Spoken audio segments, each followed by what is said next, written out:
Ever have that one friend who loves something you know nothing about? Something you wish they could explain better? Well, this isn't that show. Welcome to Drunk Fandom, the show where we have a drunk person explain something they love to a sober friend who is clueless.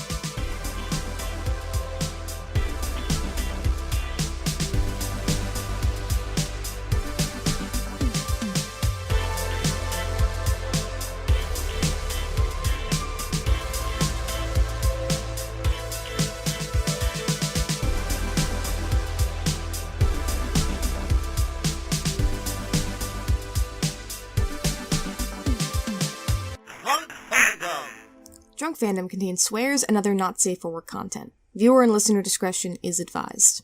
The Fierce Ferrets do not condone excessive drinking, but if you do, please drink responsibly. Enjoy the show!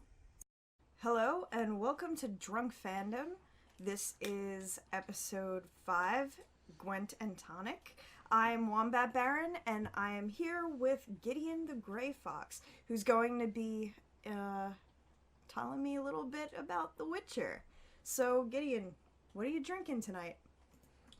This is Wild Turkey American Honey. Yeah. So, what do you know about the Witcher franchise? Okay, so I only know, like, little tiny bit. I know that there's this badass dude named Geralt. Who is aka the sexiest man alive. He's like...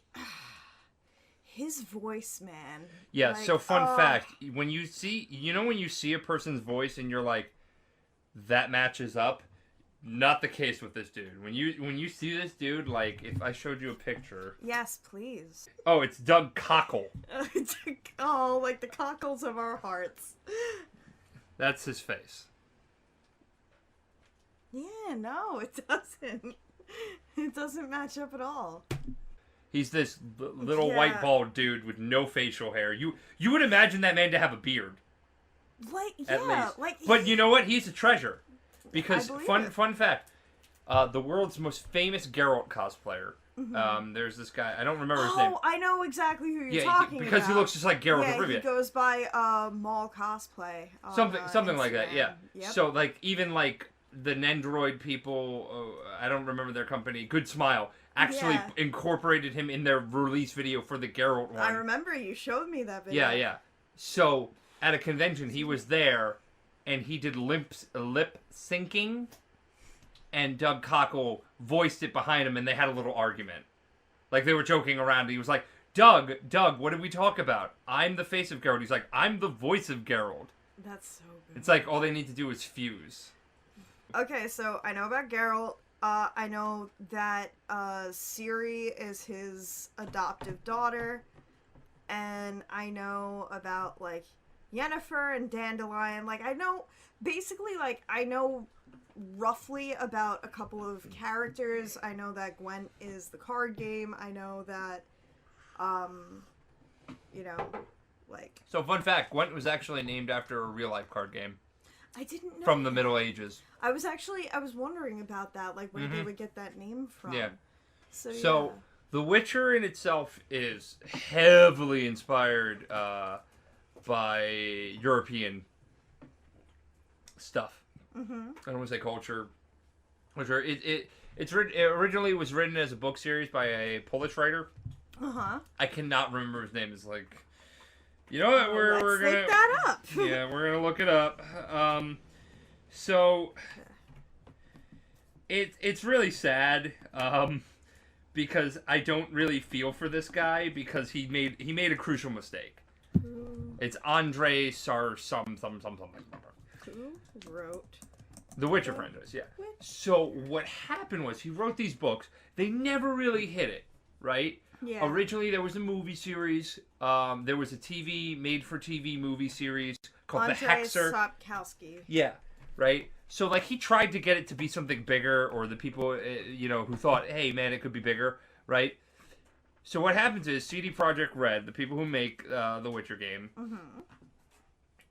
way back when the first Witcher came out at, like, 2007, they bought the rights.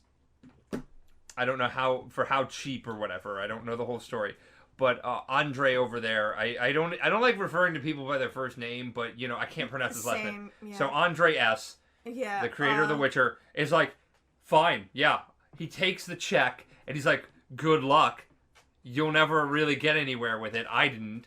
Mm-hmm.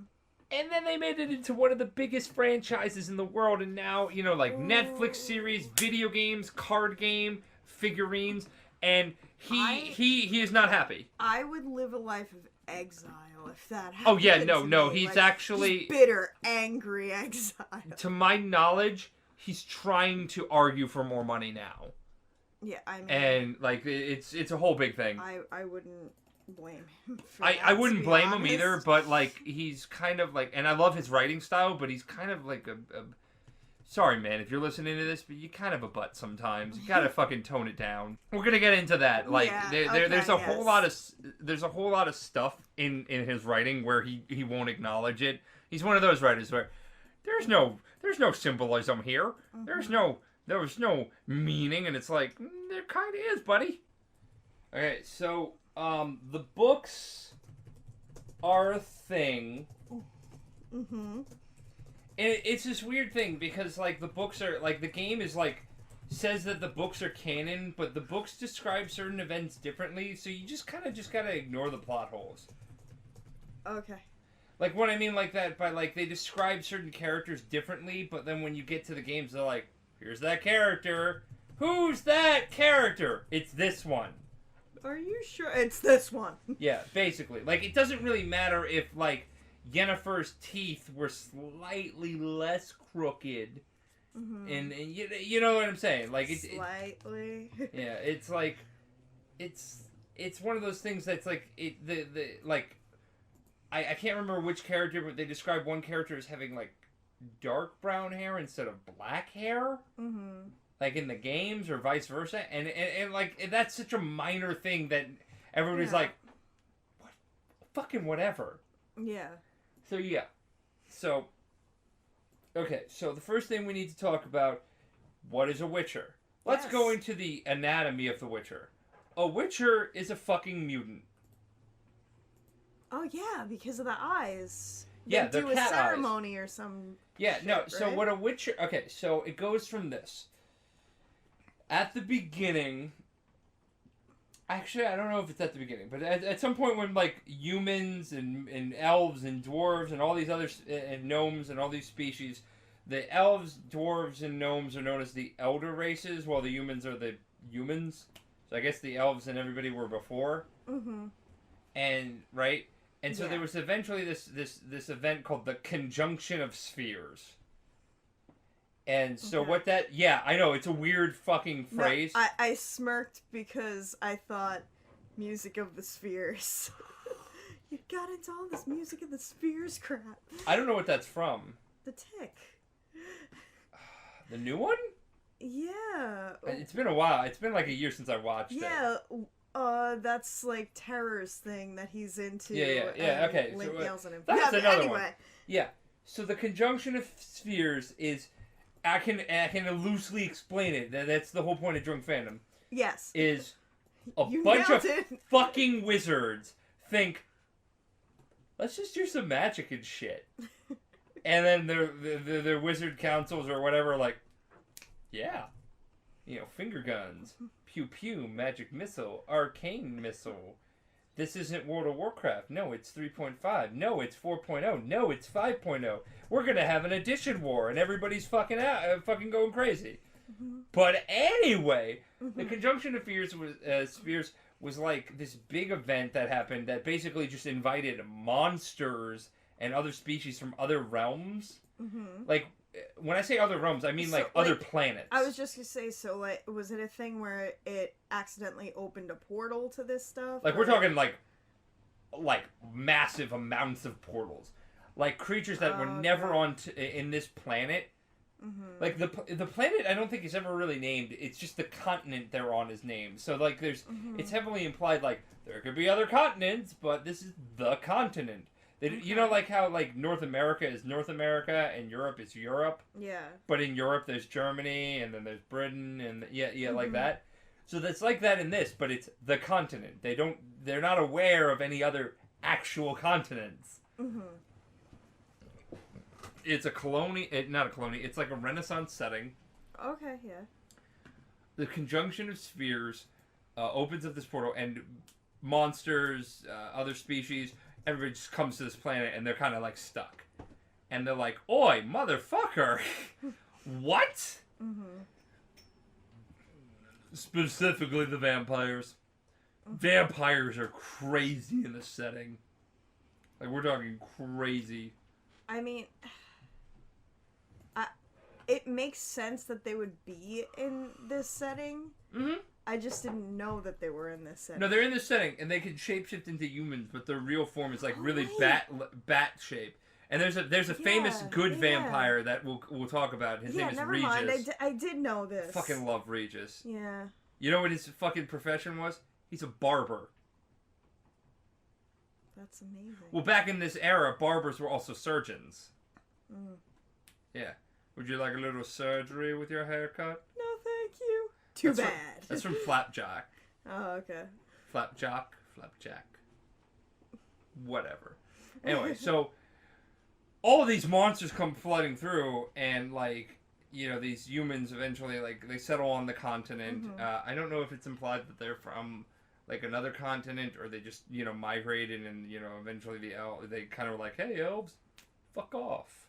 You know, like in most settings nowadays. So humans are native to this. They were one of the things that came through the portal. No. They were native, but like they might not have been like the elder races were the ones that were on this continent. Okay. And I think I can't remember because, you know, drinking, and it's not really heavily talked about because this happens ages and ages and ages ago. Yeah. That it's implied that humans might have traveled from another land to the continent. Okay. So anyway, we're talking monsters like dragons, neckers. I always fear that word because it's spelled Nekkers. Well, and it's one of those words that if you're, especially when you're drunk, you can fuck that word up and say something fucked. Well, no, it's one of those words that if you say it fast, it might sound like you're saying something. That's why I'm different. enunciating. Yes. Ekimaras. You know, wyvern, you know, like a whole bunch of monsters and stuff like that. Just are all fucking around, and then humans are like, gotta handle this. Because it's possible for humans to get lucky and kill a monster. It's possible. Yeah. It's also really probable for like 100 humans to go in and be like, fuck that thing, let's kill it. Yeah. You know, it's doable. It's just the ratio is insane. You know, like, hey, there's a wyvern. We got to take 100 people and gather them up. And this is pre-industrial era technology. You know, like, it's not like nowadays where we got like 7 billion people on Earth and we're like, hey, fuck yeah. So like, you know, when a wyvern shows up 100's a drop in the bucket. Yeah, exactly. Yeah. Like, so we got better armor and so everything. mages created witchers, and basically they came up with these mutagens, and it's really cool because it's science-y. They actually mutated humans, hosts, to be the ultimate monster slayers. They strip them of emotions, which isn't true. Like, witchers have emotions. Yeah. They don't like being treated like shit. Yeah. Fun fact, they don't like being treated like shit. And yet, people treat them like shit. Unless they need them. Oh, so, of course. It's this famous thing called the Witcher's neutrality. They don't get involved with anything. Their job is to fucking kill monsters. You know, like, these two nations are warring. It's not our business. Our business is, see that wyvern? That's our business. See that griffin? Business. That necker? Business. Yeah. That thing that is unknown? Business. Like, our job is to take money, and they don't do jobs generally for free. It depends on the Witcher, but generally they do it for money, and people kind of get this bad rep. They're like, why can't they do it for free? About that, because that's one of the things I vaguely remember that, like, because I started playing Witcher 3 and then I stopped for like, well, I haven't played it in a while, and I remember somebody saying to Geralt, like, oh yeah, you'll take care of it for a price, right? Or something like that. And the reason why is Witchers also need to eat, drink, sleep, so they need housing. But not just that, their potions and shit are fucking expensive. Paying someone for their work, what a novel concept. Witchers are the millennials of Temeria. Witchers are the artists Yes. of that time period. Sorry to Killing get is an real, art, and I'm a but master. I'm in.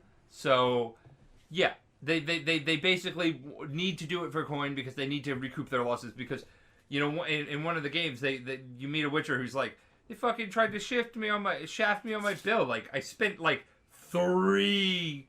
You know, I used these potions. I used this oil on my swords. You know, like, it took a lot to get that monster to dead, and like I needed money to recoup my losses. Mm-hmm. Yeah. So there you go. Like they do that for a reason, and they are actually mutated. Their eyes are able to see in the dark perfectly. Their eyes are super pretty. Yeah, they're cat eyes. Yeah. If you look at them, they're modeled after cat eyes. They are genetically engineered to be the ultimate fighting machine against monsters. Ultimate death match: Witchers versus Riddick. Yeah. So the thing about Witchers also Yeah. is monsters in this setting don't generally. You want to have a silver sword. Silver hurts monsters. Makes sense. So Witchers carry 2. So now that we've covered what a Witcher is, and just the fact that the continent is the one sole land that we really talked about, there's a bunch of realms, we'll get into it. So we start off with Witcher 1. Yeah.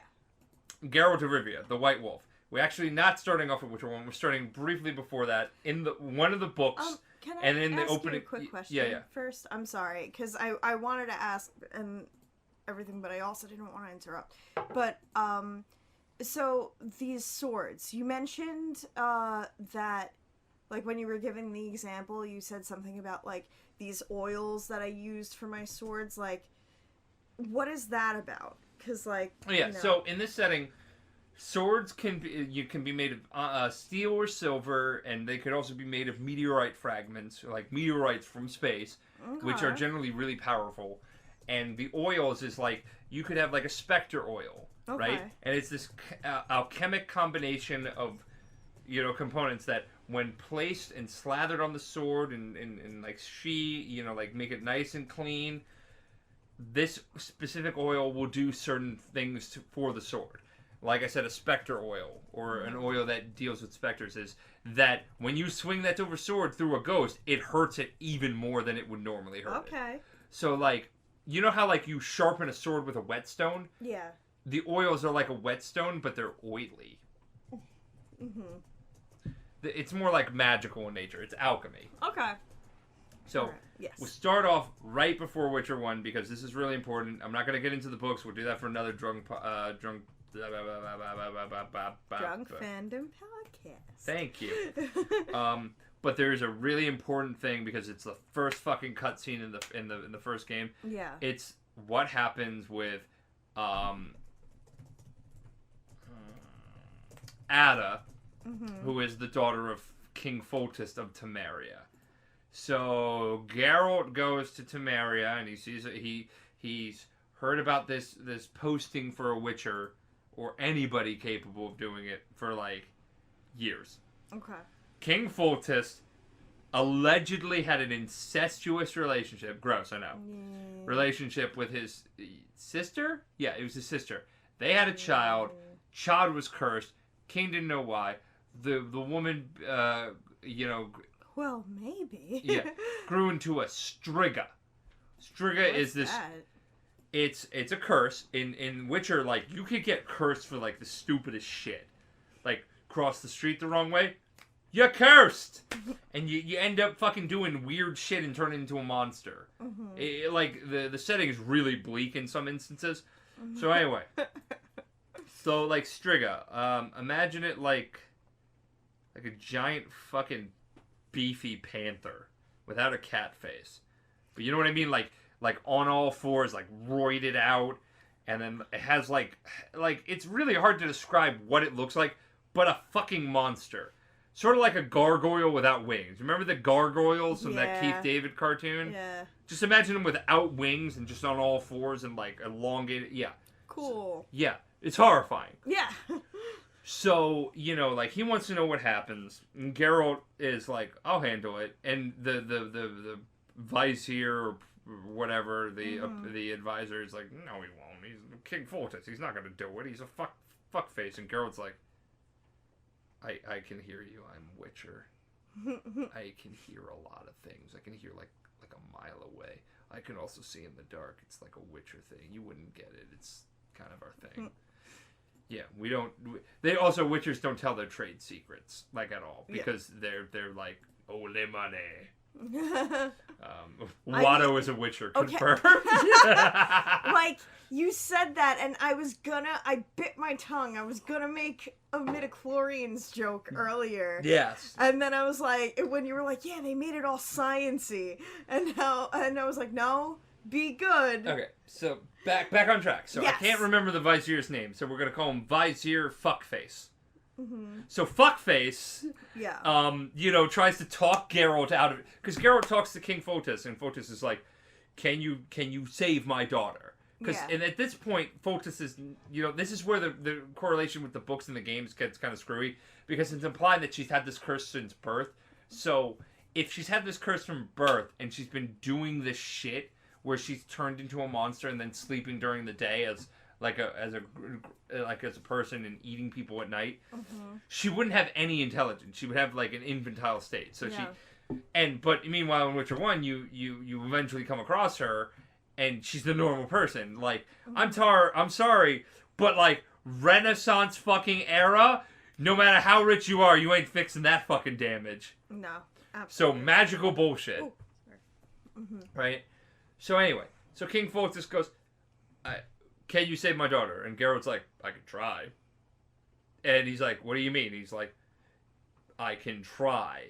Like, listen, I will do everything in my power to make it that I don't kill her, but I'm going to be real with you. If she tries to kill me, and I see no other alternative, and it's a choice between me and your cursed daughter, well, it's not a choice. Yeah. And Fotis looks at him, and he's like, you're the first person to actually tell a king that they would kill his daughter if it meant saving their own life. And he looks at him and he stares at him for a brief moment and he's like, I respect that. I do. And listen, if it comes to that, please just put her out of her misery as quickly as possible. Like, I was gonna say, like, that's no way to live to begin with. Yeah, exactly. Everybody would kiss his ass and everything, but Geralt was like, no, I'm telling you how it is. I will go try my best. And I'm telling you exactly that I will try my best, and I will do everything I can. But if push comes to shove, I'll put her down. Yeah. And so the Vizier at one point tries to fucking be like the next night, Geralt takes his potions. And this is another thing about Witchers. They've enhanced Constitution. Normal humans can't drink potions. These potions create like a toxicity in them. Like you OD on something. Yeah. Normal humans can't process it. Their metabolism isn't that strong, but Witchers can. So Witchers will have like a strap or something with potions, and they'll drink their potions, and then like you can see the veins on their face, and it represents the toxicity of it. But they end up getting amazing abilities. Like the Swallow potion gives you like a boost in health and stuff like that. But don't you swallow every potion? Swallow like a bird. You don't look at me. I see you with your eyes right now. Fuck you. So like I was saying, the Vizier tries to get him to go, hey, yeah, no, you shouldn't, you should just walk away.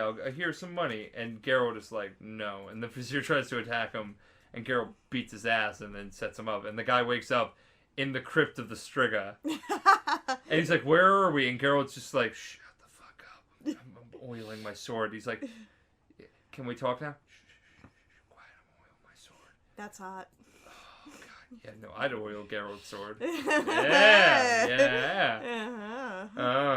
Yeah. So, like, and he's like, what is going on? He's like, I'm getting the Striga. And the guy confesses, like, he's actually the one that put the curse on her. He loved Fotis' sister. And Fotis, and the sister were in love. It's incestuous. It's a Lannister thing. I know it's gross, but you know how monarchies are. Keep it in the bloodline. Fuck your sister. I don't care if it's gross, Fotis. I don't care. But Fotis was all about that. Like, I'm gonna hit my sister sexually. Yay. And it's fucking gross. Like, let's be real. Everybody who's listening to this, I know I'm making voices, but dude, it's fucking gross. I mean, you gotta make voices to get us through this turbulent time. Yeah, dude, I'm an only child and I think it's gross. Everybody Yeah, I else know, probably right? has siblings and are like, Ugh. ew, Ugh. ew. And if you're not, God help you. Sorry to alienate you, but God help you. Anywho, so the guy confesses and Geralt's like, that's cool. I don't care. Fun story. You're gonna be... And the guy's like, bait? You got it. First try. Who wants a prize? I do. What do you want for your prize? My freedom? Geralt's like, nope. And like walks out. So he lets him go and the guy's running around and the Striga jumps him. So here's another thing. Geralt has like, this fight is so insane.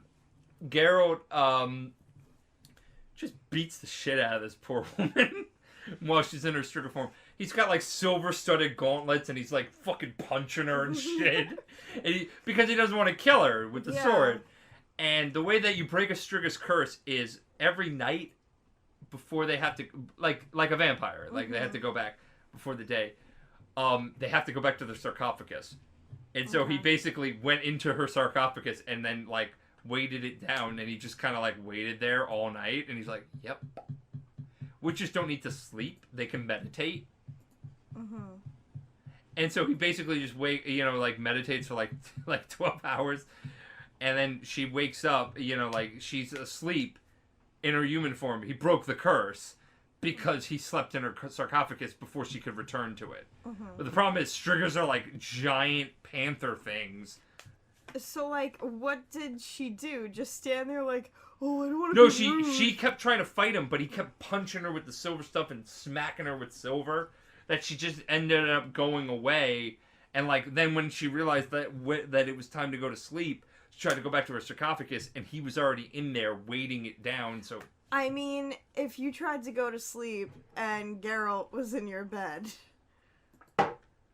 Fun fact, you just hop into bed with him. Yeah, I mean...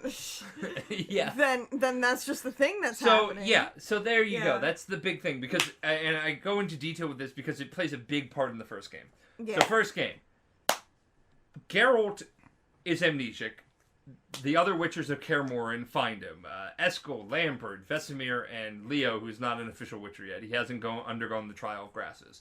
Right? Okay. They find him just like wandering around. And he's like, and they're like, Geralt? And he's like, I don't know who the fuck you are. Who's Geralt? You're Geralt. I am? Shit. And then they bring him back to Kaer Morhen, which is like a decrepit castle keep thing that, Vesemir, who is the oldest Witcher, the Papa Vesemir. Okay. Like, he's like Papa Giddles. Oh, okay. Papa Vesemir. He's great. His catchphrase is like, I'm too old for this shit. I love him. So, yeah, okay. Yeah, he's Lethal Weapon. So he's Murtaugh. He's Murtaugh. So, yeah. So they end up, bringing him back to Kaer Morhen and nursing him back to health. And Triss, who is a sorceress, who is a friend of Geralt, she's trying to be like, I don't know what the fuck is wrong with him. I don't know why he has amnesia. No one knows why he has amnesia. He can't remember anything before the last few weeks. So they recap. He's like, I know I'm Geralt of Rivia. I don't know why I'm Geralt of Rivia, but I'm pretty sure I'm Geralt of Rivia. Why is Geralt of Rivia? It actually, so in the beginning, there's a conversation with Eskel, and he's like, you can ask him because, it's a video game, you're going to ask questions. And he goes, what about the Trial of Grasses? And Eskel's like, you don't remember? And Geralt literally goes, Eskel, I'm amnesiac. That's a line in the game. And I'm like, that's so good. So what happens is, this guy named Assface, I can't remember his name. This guy named Assface. We'll just go with Assface. Really, he is. He's got like piercings everywhere. He's like the edgiest of edgelords. I mean, and I a guy have with piercings on spectacles my and a face, crossbow. but- No, we're talking like extra piercings. We're talking like you'll never get a job in this economy. Like Piercings. that. I'm not judging. Like pierce your face as much as you want, guys. But like this guy's kind of an edgelord. So like that weird mime thing that Marek employed. Yes, strings. That was his name. Yes. Oh my god. Up top, I remember that drunk. How did you remember that? And I don't just fucking watched know. it not that long ago. I don't and fucking I don't know. remember. I'm proud of you, I'm dude. proud of me too. So let's just call him Strings. Strings. So Yeah. ass face strings, because we need to specify that it's not the Yu-Gi-Oh strings. Would you imagine? Just quiet guy marriage speaking to it. Geralt, we need to duel. So these guys attack these guys attack Kaer Morhen, and of course Leo, the only non-Witcher, is like, I'm gonna stop them, and Geralt's like, Leo. Spoiler alert: Leo dies. Oh. Yeah, the professor kills him, and he's like, I heard a Witcher's reflexes are faster than a bolt. There's a reason I bring this up, because Leo fucking is not a Witcher, and he dies. And Geralt, like, tries to throw his sword. They end up stealing all the mutagens from the Witcher fortress and all this stuff. Mm-hmm. And Geralt... So the Witchers, you know, they put Leo to rest. They burn his body and everything like that. Mm-hmm. And... You know, all the Witchers go their different ways through different parts of the continent. You know, like some go north, east, west, south. Geralt goes south, I believe, of Kaer Morhen, because that's above Temeria, so he goes south. And the reason why is because King Fotis owes him a favor. Okay. Because he's rescued his daughter. So he goes to the outskirts of By Temeria. this point, does he remember anything? No. He So doesn't how does remember he- anything, and I'll bring it up now so you don't ask questions later. Okay. He doesn't remember anything until about the end of the second game, beginning of the third game. Okay, so then how did he know that this... Because Vesemir told him. Because it is established that he is the White Wolf of Rivier, and that he is known prominently for his handling of the Striga incident, because it's really uncommon for a Witcher to like gain such precedent. Like like Geralt is like an exception. Like Eskel was another Witcher who's also really, all the Witchers are cool. Eskel was like, listen, Wolf, I don't like sleep with sorcerers. I don't gallivant with kings. You know, I'm just a simple Witcher handling bounties and killing drowners and stuff like that. Like, you know, most of Witchers are just like, you know, a town is like, we have a monster, and they're like, all right, I'll fix it. You know, Geralt is like, you know, this king is like, I got a monster, and he's like, I want the White Wolf. So did anybody accompany Geralt, or is he just gallivanting off by himself? By himself, yeah. In his state? They didn't really have a lot of choices. You know, it was only 5 of them. One of them's a sorceress, Triss, who, by the way, we're going by what I did. There are plenty of options and routes for people to take, but we're going with what I did. That's right. Okay, yeah. And Triss, I slept with her for the first 2 games, and then I went with Yennefer because, you know, Yennefer is... I don't know why. I love strong women who will tell me what to do. That probably says something about me. Is this one of those moments where you discovered something about yourself? I think so. We had a moment in our friendship just now. Yeah. It's like, oh, Gideon just realized the sexual thing. Whoop-dee. And I was here to help him with that. So yeah, so he goes to the outskirts of Vizima, and he meets a friend, Shani, who is a medic in the Temerian army, who was taking care of an orphan named Alvin. Okay. And Alvin has elder blood. Elverder blood. Elverder blood. Elverder blood is like old school blood. You know, like blood of the first ones and stuff like that. Like really powerful, even if you have like just a little bit. Like if you're like, I'm 1% elder blood. You know how white people be with like, I'm 2% Cherokee. Yeah, no, you're not. Yeah. Yeah. But it's like that with elder blood. Like I'm a little like it's like the first race, you know. Yeah. But their power with magic is insane. Yeah. And this kid is like that. Like, you know, they stop these. There's this hound, right? Oh my god, I can't. I remember this, and it's gonna be so awkward to talk about. So there's this hound that's pillaging the outskirts of this town. Yeah. And there's a religious cult, you know, like the Church of the Fire, Eternal Fire, and the priest is like, you know, whatever. And, you know, Geralt's killing all these ghost hounds. And, you know, like, when he meets Alvin, he's like, you know, the time of the sword and the axe is nigh. Basically, this prophecy, Ithlane's prophecy, a powerful elven mage, who is basically talking about the end times. Yeah. The White Frost. The White Frost is a prophecy about, hey, world's gonna fucking end, and it's just gonna be like an ice age.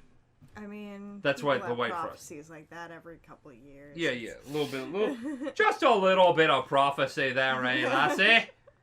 Oh, prophecy never hurt anyone. Well, it does when it means the mass extinction of the people.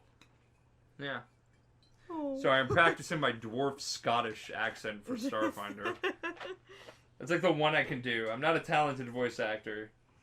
I'm not Matt Mercer. Props to Matt Mercer. You do a good job. One of my favorite things you ever did was you're like, oh yeah, like this is my English accent, and we're like, you're not doing an accent, and you're like, I'm not. all right. Yeah. So this kid is like special. He's got elder blood. He's like they're keeping an eye on him. His sister dies. Whatever. So what happens is you do some side quests, and you find out. From this witch in the area, who is a really nice woman, and you could fuck her. You could fuck a lot of people in the first game. She's a really nice woman. You could fuck her. It's great. You got like trading cards for banging women in that game. Yeah, no, it's a beautiful art though. If only life were like that. I know. Yeah. I mean, I just want the cards. Really. Yeah, right. So what happens is you find out that this woman was brutally assaulted. Yes. I'm emphasizing this. You can hear it in my voice by some people in the town. And so, like, the rage of this stuff before she died, she ended up cursing the entire town with this fucking spectral hound that would come every night and kill people. I don't blame her. No one does. And everybody thinks it's the witch that's causing it. And Geralt finds out, no, it's not the witch. And he's like, and this is why I love Geralt. Because he goes to the priest and everybody goes, just matter-of-factly, listen, this is going to go one of several ways. You all have options here. You either be better people and acknowledge what you did, because I know what caused the curse. A bunch of you assholes assaulted that woman and killed her. And she cursed your entire town for the sins of men. So you can all accept that and be better people. Or, you could try and fight me right now, and I will kill all of you, because I will protect this witch who did nothing wrong. Or, I will leave. You will then proceed to kill this witch while I'm gone. I will come back, find out what happened, and I will kill every single one of you. I am the Butcher of Blaviken. There is a fucking ballad about me. Did you hear about the Butcher of Blaviken? I heard he could cleave a man in twine. I can. So, in the books, it's implied, like, he tried to do something good and tell a person to back away, and they didn't, and their whole gang tried to kill people, and he killed all of them. Like, we're talking, like, brutal, like, just shing, shing, shing, shing, shing, like, cleaving men in two. That's how hard he hit them. And the people didn't know the whole context of the story, so they just thought he just straight up murdered people. Mm-hmm. And so he's been banished from that, and he got the name the Butcher of Blaviken. So he refers to it as the Blob Tits call me the Butcher of Blaviken. He literally says that? Yeah. Because in the third game, somebody's like, the Blob Tits call me the Bloody Baron. He's like, the Blob Tits call me the Butcher of Blaviken. Bless. I love Geralt. So he literally's like, either you can be better or fight me or kill her, and then I'll come back and kill you all. Be better or be dead. So guess what they do? They try to fight him? Yeah. Guess who won? I'm gonna go with the Butcher. Kills the ghost, kills them. Like, it's a bloodbath. Yeah. And then he goes to the town of Vizimia, and they're like, we got a plague here. And then he's like, I'm a witcher. And he's like, what does that mean? I don't catch diseases. We're immune. He's like, I don't know about that. Mm-hmm. You're going to need some proof. And so, the whole thing is about getting proof of that. And then he gets arrested because they're like, oh, he's a witcher. He's not to be trusted. So he ends up in the jail in Vizima, and then he sees the professor there. Mm-hmm. Oh, I forgot. Also, in the first chapter, he meets Zoltan. Zoltan is a dwarf with a mohawk. Oh, wait. I think I've seen him. Yeah. And he's like, some people were being racist to him because people in Temeria hate non-humans. They just do. And he's like, hey, Geralt, what's up? And he's like, do I know you? And he's like, Geralt, that's really funny. He's like, no, I'm amnesic. And he's like, oh, fuck, man. Let's get a pint. I got stories to tell you. We're friends. And he's like, we are? Yeah, dude, we're like the best of friends. Shit, man, this is bad. So they catch up. Mm-hmm. Right? And so, he gets it. Fast forward. Blah, blah, blah. Yeah. He ends up in jail. The professor who led the assault with the ass-face McGee, the guy with the spectacles, glasses ass-face. Yeah. Not sorcerer edgelord ass-face. Glass-face, yeah. Okay. So he's in the prison, and it's just this whole thing about like how the Temerian criminal justice system is corrupt as fuck. Yeah. Geralt does odd jobs there, and he meets a detective named Raymond, who is trying to investigate the cult, or the gang, the Salamandras, who are the gang that attacked Kaer Morhen, and that's who Geralt's looking for. I forgot the name. Mm-hmm. It turns out you do all these quests, and you find out. You get subtle clues that Raymond is actually the guy that you're chasing. He cast a spell on himself and killed the original detective. You can find out, and then at the end of the chapter, you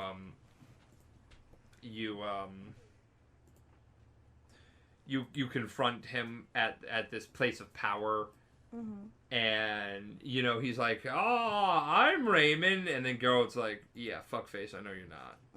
And then he fights both of them, and they're like, "Oh shit, we're in over our head." And shit. Yeah, and so like that happens, and then Triss comes back into the play, and like a whole bunch of political intrigue. He tries to help, King Foltest's daughter, and she ends up working with Salamandra to gain power and stuff like that, and Geralt stops that and finds out about it, and then starts he escapes barely with his life, kills the professor in a mine with a big monster, and the professor is like, he shoots the crossbow out, and Geralt just literally with every crossbow bolt deflects the fucking sword, the bolt with his sword. Throw back to the original. I heard a Witcher could deflect that. Yeah, because Leo wasn't a Witcher, but Geralt was, and he's just like clang, clang, clang, and then just fucking kills that guy.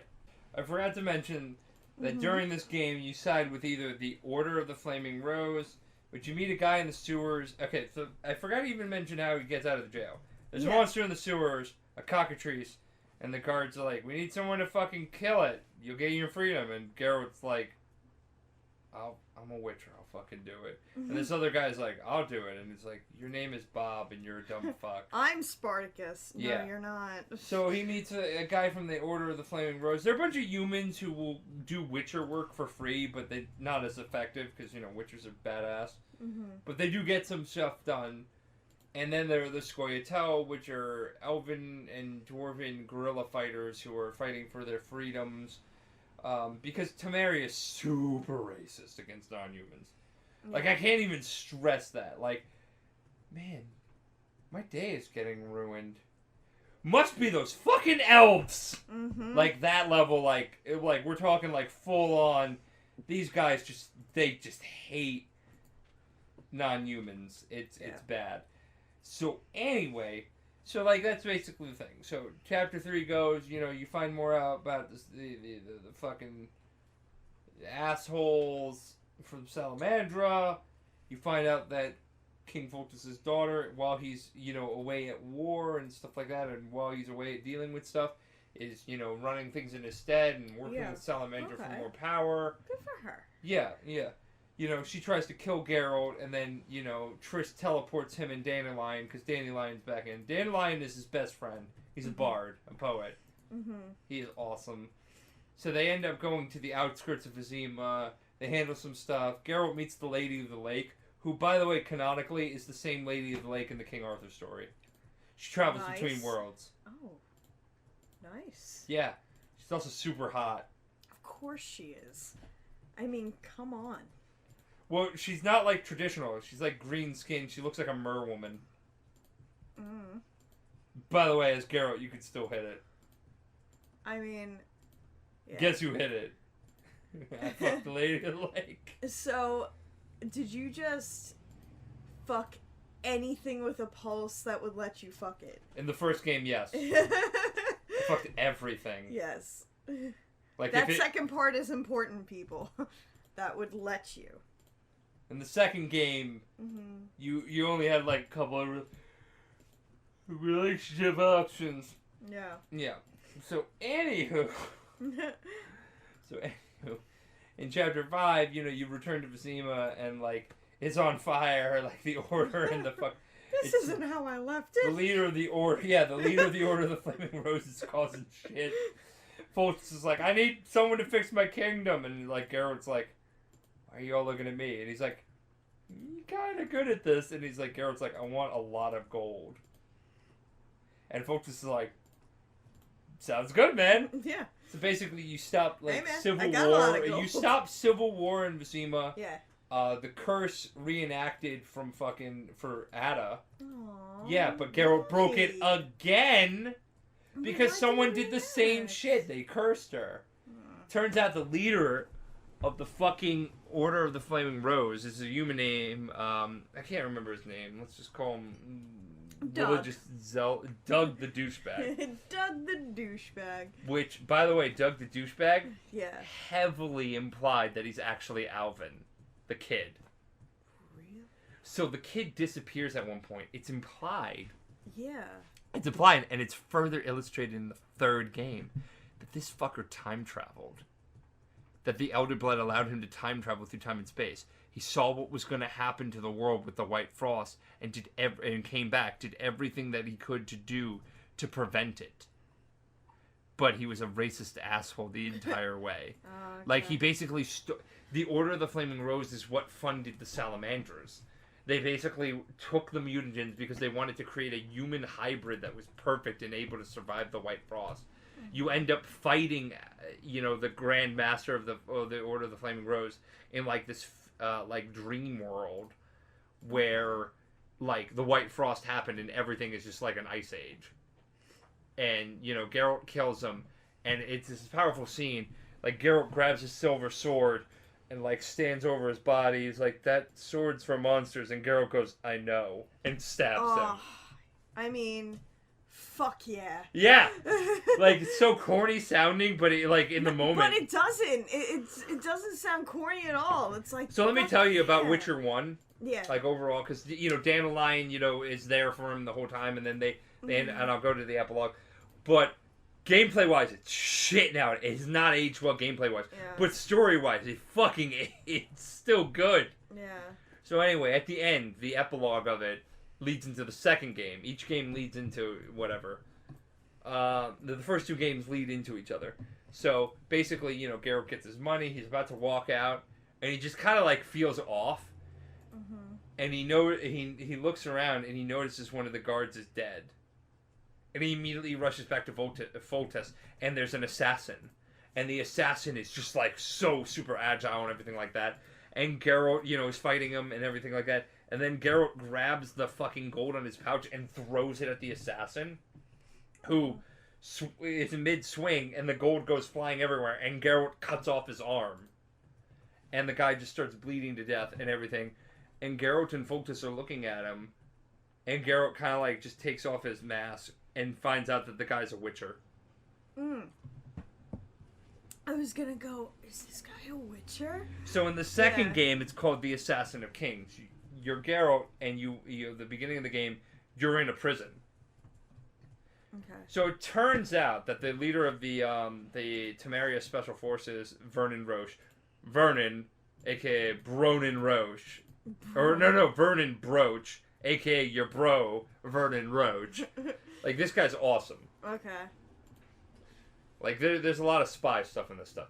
So, he basically sits down and talks with you about it, and he wants to know what happened, because Geralt has been framed for the murder of King Foltest. What else? This is about a month or so later, right? So what happens is, after the Witcher assassination, King Foltest is like, what the fuck did I ever do to piss off the fucking Witchers? Yeah. And Geralt's like, I don't know, man. And Foltest is like, you saved my life. And he's like, I did. You're not fucking leaving 5 feet from me. And he's like, no. Yeah. No. But like. Yeah. If we take So a bath, so this is so really they're weird. so a whole bunch of stuff happens. You know. Oh yeah, I forgot to mention Radovid. Ugh, Radovid is a king that's introduced. He's the king of Redania. I recognize that name. Yeah. Well, he's a dickhead. Yeah. So, Radovid is introduced in the first game. He was working with Salamander slightly, with Ada. Foltest, he's the king of Redania. He's a younger king. Foltest doesn't like him, but he marries him off to Ada for political alliance so that Redania and Temeria can get along. So anyway, in the beginning of the second game, you know, Ada's married off. And Foltest needs an heir. Because Ada is married off to the king of Redania. She can't be the heir to Temeria. Yeah. I mean, she could, but Foltest doesn't want to do that. Yeah. Foltest had an affair with someone after his sister wife died. But, you know, they're bastard children. So he goes to claim them. And the king, you know, the queen in that area and her son doesn't want him to do that. Yada, yada. It's a little war. And Geralt's like, I don't want to be part of this. And Foltest is like, too fucking bad. I'm the king of Temeria. Geralt, and he's like, yeah, you're gonna fucking listen. I don't want to. I'm gonna pay you a lot of money. I still don't want to, but I'm kind of like more into it now. I still don't want to, but I don't want to slightly less. So they go and they breach this thing, and there's a fucking dragon there at this siege. They're sieging this camp, and a dragon, and Vernon Roach is like, what happened with the dragon? And Geralt's like, yo, you won't even believe me. So they end up getting to the top of the tower, and the dragon is fucking trying to kill both of them, and he's grabbing Foltest, who's fucking limping, and he's just like running with him, and the dragon goes, he pushes Foltest, and he grabs the silver sword, and he fucking stabs it in the roof of its mouth as it's trying to go and bite him, and the dragon's like, motherfucker! Oh my shit! Oh! Oh! God, my fucking mouth! Oh my fucking... Look at this little asshole! I don't want to fucking deal with it! And he flies off. And Foltest is like, did you just save me from a dragon? And Geralt's like, sheaths his sword. He's like, I kind of did. Yeah. Did you know that was going to work? And he's like, I'm a level with you. Not really. I just kind of winged it. And he's like, I thought witches were all about that. And he's like, dude, it was a fucking dragon. You know that phrase, cool story, bro, needs more dragons. Well, there you go. Yeah. So they end up getting to the top of this tower, which supposedly holds Foltest's children. And Foltest is like, no, I'm your daddy. And they're like, but mommy said you were bad. He's like, listen, mommy, I fucked mommy over, okay? I'm sorry. I didn't legitimize your birth, you're bastards, but I still love you and I need an heir. And then there's this monk who's like blind, and he's like, the children are over there. And I looked at this monk and I'm like, that's a beefy fucking monk. That's an assassin. Yeah. Bat remembers this. I watched that fucking game. I'm playing it. I played it blind. I'm like, that dude's a fucking assassin. That's like if, like, Agent 47 was like, oh no, I'm a monk. It's No, like, it literally was like that. Yeah. And Geralt is like, you know, watching out, and then he immediately just senses something wrong. He was a fucking assassin. And this is, it introduces one of my favorite characters because he's so complex and cool. Letho of Gullet. Okay. Letho is a Nilfgaardian witcher, and Nilfgaard doesn't want, like, any witchers. They're the kingdom to the south. Yeah. They're, like, really superstitious and shit with that shit. Yeah. He basically fucking kills King Foltest, and then jumps out the window and everything like that of a fucking tower, and escapes. And the Temerian forces are like, Geralt, why did you kill him? And he drops his sword. He's like, you gotta be fucking kidding me. And Roach is like, so you didn't kill King Foltest? And Geralt's like, Roach, no. Is that I didn't who he kill... names his horse after? No. That's just funny. It's Roche. Oh, so it's more Roche. like Roche. Yeah. Okay. Mm-hmm. And he's like, and Roach believes him because Roche is like the leader of the secret intelligence. He's like, it doesn't make sense that you would save his life a month ago and then go I'm going to fucking kill him. But legally, he can't basically, but like, you would- he's like, Geralt, you're supposed to be hanged and tried, and, Triss is not going to be able to save you and all this shit. And, like, at the beginning of the second game, no matter who you choose, you're sleeping with Triss. You're like, give it to that sorceress. Yeah. I mean... Yeah, well... As one does. Yeah, as one does. It's magical. Yes. Yeah. Yeah. So... basically it's like, so if you were to hypothetically escape, cough, cough, what would you do? He's like, I'd find the real fucking killer and clear my name because I don't want to be a wanted man my entire life. And, I mean, everybody wants Geralt, so yeah. Mission not accomplished. So, Roche kind of like, it's like, hey, my subordinate Vess, if you were to just put the keys in front of Geralt here, that would be a really unfortunate accident. So, Geralt escapes and, he gets out of the prison and a whole bunch of shit happens. And they're like, they go to this area, this wooded area, while they're on the trail for the Kingslayer, and they meet this elf from the Scoia'tael. Like I said, the Scoia'tael are guerrilla fighters fighting for non-human rights, because they're like, the non-human laws are fucked. Hey, here's some human merchants. They pay half the taxes that these dwarven merchants do. Like shit like that. Like little things that just, like, that aren't little, but they just, like, on paper are little, and then the non-humans are supposed to just take it. Which, by the way, every time I hear Scoia'tael, I think of, like, an Italian pastry or whatever that... Well, Scoia'tael is slang for squirrels. They're called the squirrels because they would wear squirrel tails in their caps. Is this like how some people call Target to sound more... I guess, yeah. Wow. So they come across Yorveth, yeah. right? And Yorveth is this wanted, this guy from the... Roche is the leader of the Blue Stripes. They're like the elite thing. Right, Roche and Yorveth have been like fighting each other for like a while now, and then neither one of them have been able to get the head up. Yeah. And Yorveth is such a cool character. Like when you meet him, he's playing like a flute and shit like that, and he looks at Roche, and Roche looks at him, and he's like, "Oi, oi!" He's like, "I know you, and he's like, "Where did fucking Roche, biggest cocksucker in Temeria?" And he's like, "Fuck you, man!" And meanwhile, like Garrett's like, "Guys, I want to fucking, like, just get on with this." And they end up getting to the town, and when they get to town, there's a mass execution going on. Yeah, people are being hanged, affiliated members of the Scoia'tael, and guess who's fucking there about to be hanged? Zoltan and fucking Dandelion. I was literally about to be like, and Dandelion I feel like Dandelion. And Dandelion sees Geralt in the crowd, he's like, "Geralt, you gotta help us, man!" And Geralt gets up and he's like, "What the fuck what did they do?" And so he frees them, and the mayor of the town, who's a corrupt asshole, wants a favor. Corrupt shit fuck. Corrupt shit fuck. Okay. Cup fuck. Cup fuck.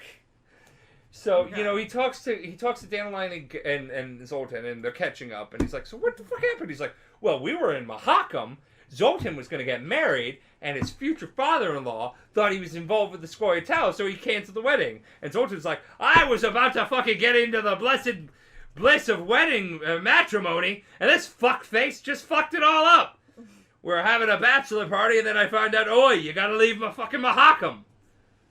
And Dandelion's like, Dandelion becomes a spy for Roche, and it just becomes this whole thing, and the town wants this problem handled with a Karen, and so there's another sorceress. Seela. She's part of the Lodge of Sorceresses, and she's like, "Hey, yeah, no, I need some help killing this Karen. Karen's a giant fucking squid monster." Always good. Yeah, no. I've seen this hentai. It did not end like the way it went. Geralt killed the shit out of it. I mean, that's porn to some people. Yeah, so Geralt kills the shit out of it. I sided with the Scoia'tael, so we're going the Scoia'tael route. Okay. Lorenzo, cup fuck, tries to, leave and stuff like that and runs. And I made a choice. He took a bunch of elven prostitutes that were in the town, and he was going to light them on fire in the tower. and I rescued them. I saved the Scoia'tael members, and we ended up going to the Mahako, or some dwarven land. I think it's Mahako, but I can't remember. So then we meet Saskia. Saskia is like, oh my god, she's so cool. Saskia is the leader of this town. I can't remember the name of it. Dwarven Elven Haven.exe. So Dwarven.Elven.exe is ruled by Saskia, who a bunch of people want to, like, she's like this great leader, right? And so we're doing some side quests and we're doing stuff, and guess what we find out about Saskia? What? Are you ready for this? What? She's a motherfucking dragon. That's hot. God, she's so hot. Yeah. Nice. So, yeah, no, so, like, we find out that she's a fucking dragon because she and Cadwyn are about to, like, fucking have a giant-ass war. Because Cadwyn is like, I want your land. And Saskia and, she's, like, ruling. The common folk love her, but the rich folk are like, I don't know about that. So, who do you think I sided with? Oh, absolutely. Like, you said that, and I'm like, shit, I don't even know her, and I side with her. Like this fucking asshole Prince Stennis, who's a prince, tried to fucking, like, usurp her and, like, frame her for shit and everything like that. And the crowds are like, we want to kill him. And I was like, all right, go ahead. And he was like, I need the royal blood anyway. Just fucking beat him up. I'm going to scoop a little off at the side. Yeah. Because someone poisoned her. I'll scrape some off of my An assassin poisoned her, and it was actually implied that it was Stennis. Because he was jealous, and he wanted the rightful rule because he's, by birth, he's better than everyone else. Yeah, that monarchy crap. So we go and find get the ingredients for the cure. Sela and everything, like, betrays us. Turns out that fucking bitch from the Sorcerer's Lounge cast a mind control spell on Saskia, not even realizing she's a fucking dragon. So we go to this... how does that work with a dragon? Well, it's magic, so it works. Yeah. So, so it gets, like, I'm going through the first two games pretty quick because, like, the third game is the biggest, meatiest one of it all. Right? Geralt at this point is still amnesiac, but I forgot, at the beginning of the game, he started getting memories back. Cool. He remembered dying. He died. Oh, shit. Yeah, and in fact, when Dandelion met him in the first game, I totally forgot to bring this up. Dandelion was so thrilled to see him because, like, dude, I watched you die. So, turns out there's this battle at Rivia, right? Yeah. There's a riot. A bunch of non-humans, like 50 non-humans, were at the mercy of, like, like several hundred humans. You know, just that racist bullshit. And this one guy, this one kid who's, like, 16, gets a lucky blow in and impales Geralt with a pitchfork and kills him. Oh, that's a shitty way to go. Yeah, Geralt died. He literally died. And that's why he can't remember anything. I was just going to say, I mean, that kind of would explain why he's an amnesiac. Yeah, I totally forgot that. That's a really crucial part because throughout the second game, you're starting to get your memories back. And, like, fragments and stuff like that. Like, Yennefer. Turns out that Ciri, his adopted daughter, was there with Yennefer, and they brought his body to the Isles of Avallac'h, and they found a way to resurrect him and, keep him in stasis and stuff like that. So that's why. Okay. But what happened was the Wild Hunt was after him. Okay. The Wild Hunt is a group of, like, ghosts. The king of the Wild Hunt was mentioned in the first game in one quest. Okay. That was it. Well, I know that the third game is called Wild Hunt. Yeah, so. The Wild Hunt is a collective group of. The truth is, they're actually elves from another planet that travel to this world through interdimensional portals because their world is dying and they want Ciri. Okay. For her blood to basically sacrifice her so that they can sustain their world. So was that door for them kind of open when they're multi-dimensional all the other elves. stuff happened, or did they do this themselves? Yeah. What? No, their world was dying and about to be hit by the White Frost. The White Frost is so like they did this themselves, that they opened up whatever. Yeah, and they were trying to, like, And they're fucking asshole elves. Like, I normally, like, the Scoia'tael are alright, but these guys are fucking monsters. Eridan basically is the leader of the Wild Hunt, and he's a fucking monster. So what happens is eventually there's going to be this conclave, right, at Loch Mulan. And basically, you know, the witches, the Council of Sorceresses want more power. They want to reinstate the old laws with magic rulers and stuff like that. So there's this whole thing. And what happens is just a giant snafu, man. It gets bad. You know, like Philippa Eihart, the person who was advising King Radifid, like, is turned out to be, like, all these sorceresses were fucking involved in this mass conspiracy to rule the kings of the lands of the north. Okay. So that they can have more power, because they felt like the mages were just, you know, completely fucked on this. Okay.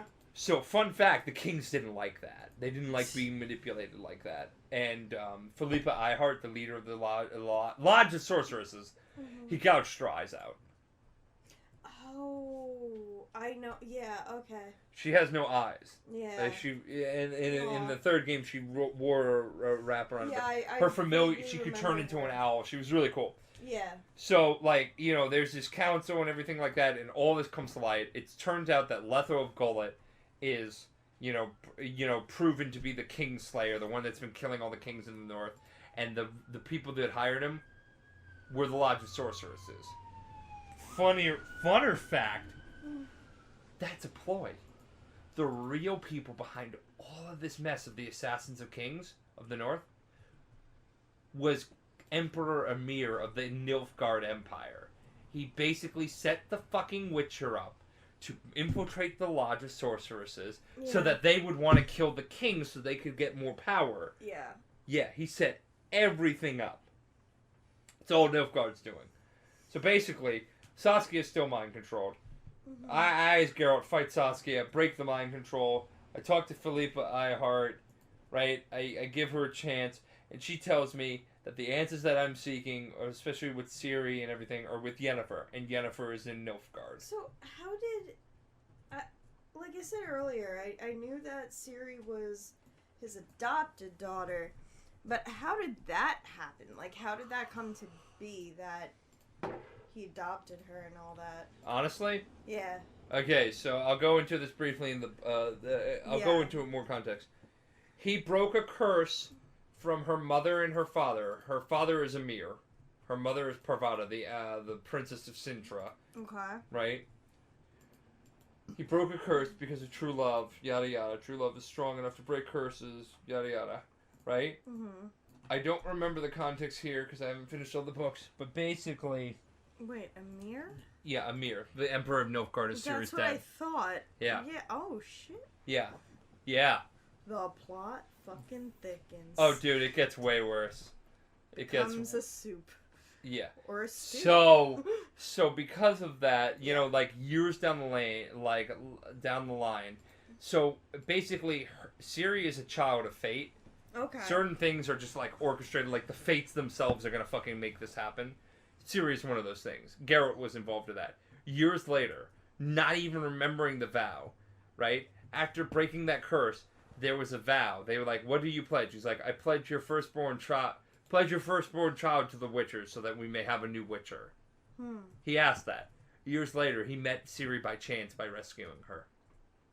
Fate brought her to him.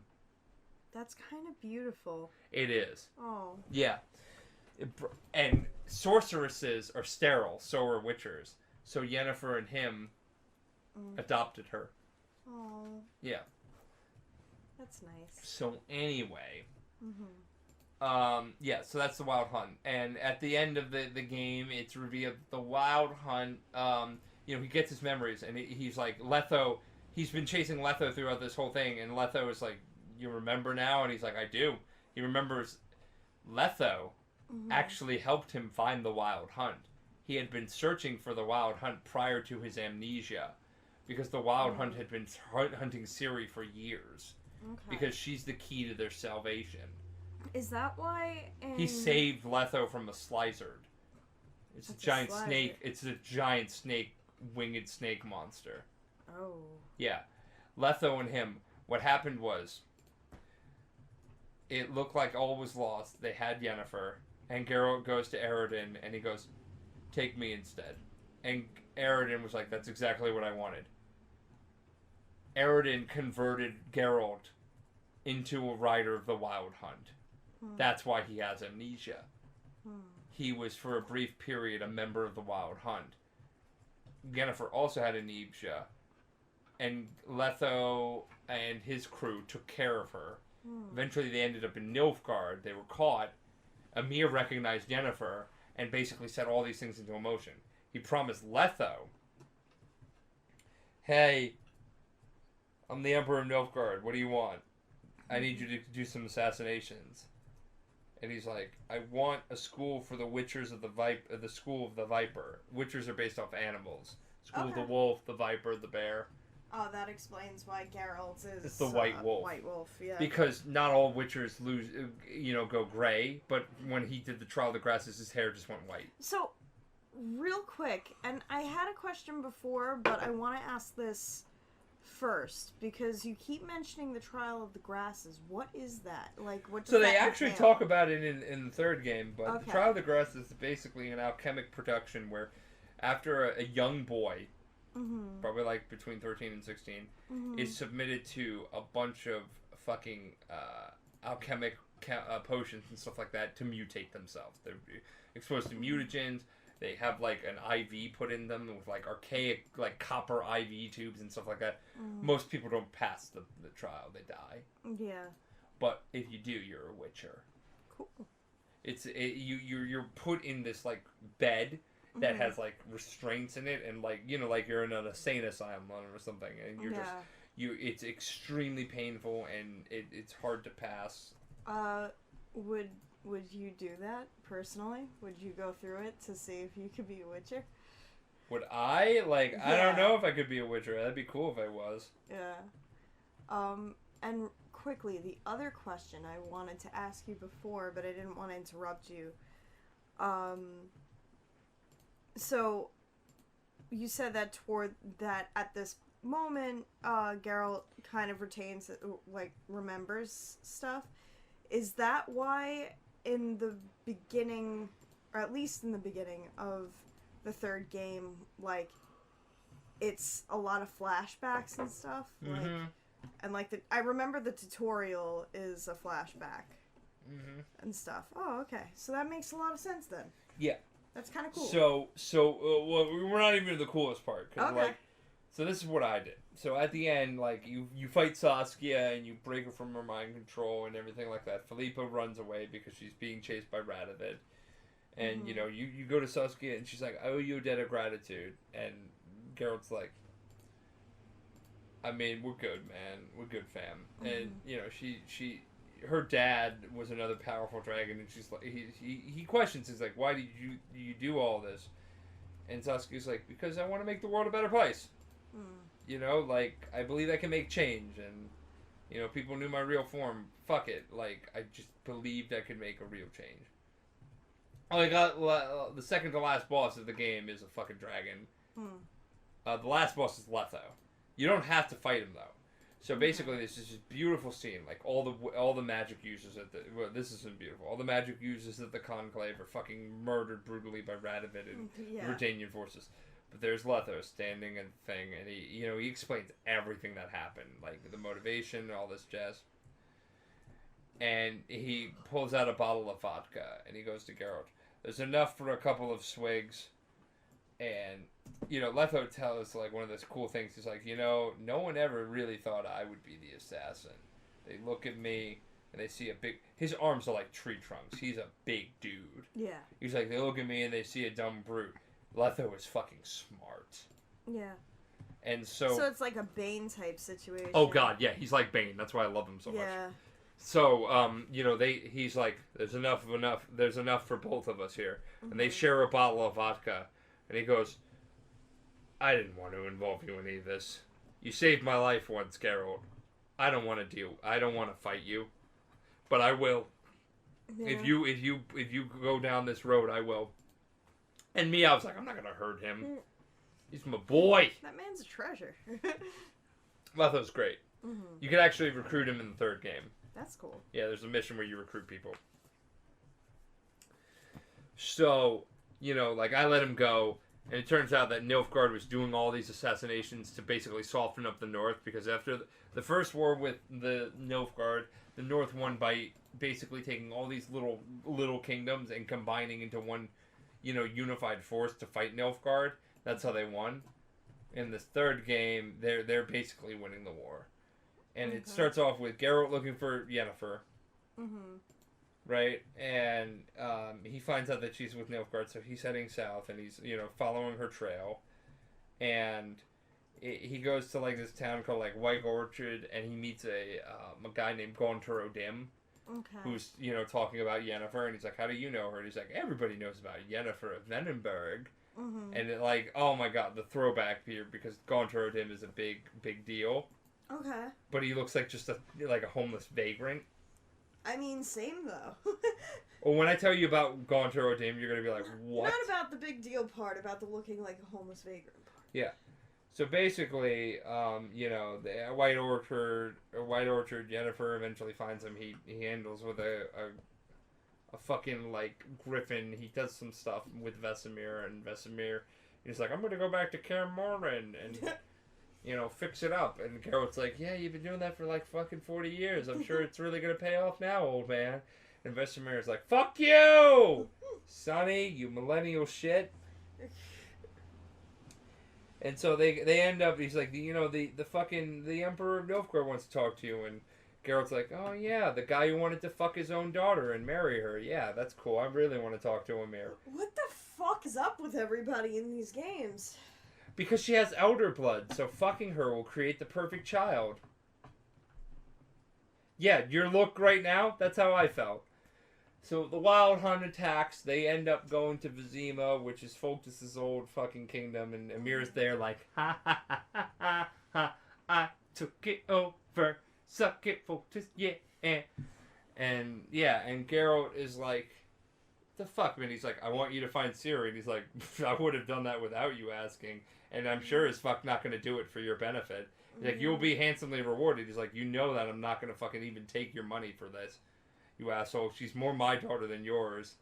And he's like, no. And he's like, what do you even want it for? And Emir just flatly states, matters of state. Not, I want him, what? Because the Wild Hunt has been hunting her for years. Yeah.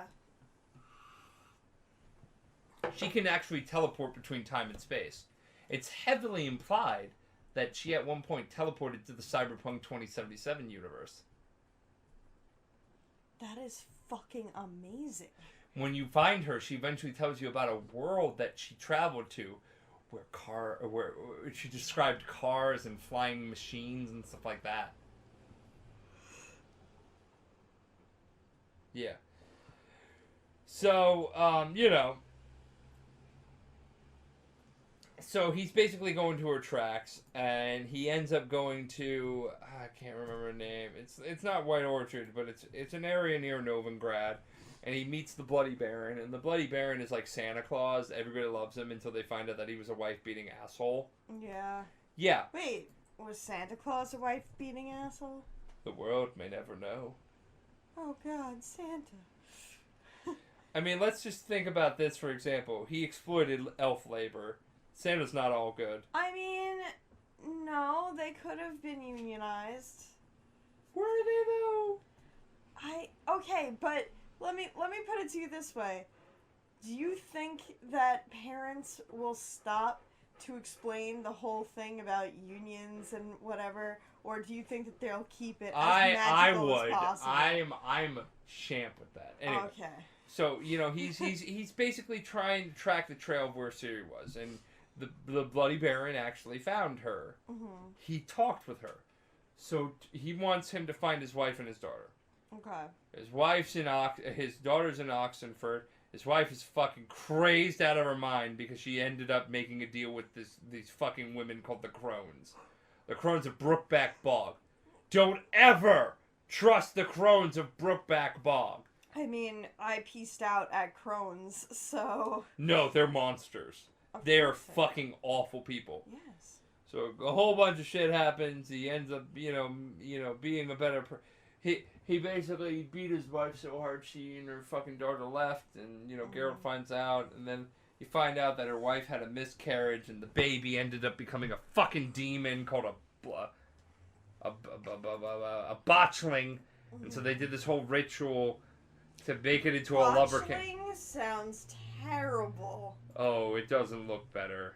The Bloody Baron storyline is one of the best ones. So anyway, eventually you save her. You find out that she's been, put into servitude by the crones to escape it, and they rescue her, and you can have him take her to like a shaman in the far north, to try and fix her, but it's implied that they try. We never find out an actual answer. So anyway, he tells you the truth about what happened with her, that she left for Skellige. Skellige is like Viking City. Mm-hmm. Viking City's great. Viking City, it's Vikings. So, Geralt goes to the Skellige Islands, and he meets Yennefer there, and he finds out that King Bran, died, and now they're holding an election for a new king. Democratically appoint their kings? Yeah. The Skellige Isles are they're a bunch of fucking pirates that actually engage in democracy, but, just like regular democracy in America, it's fucking corrupt as shit and with a lot of bribery. Of course.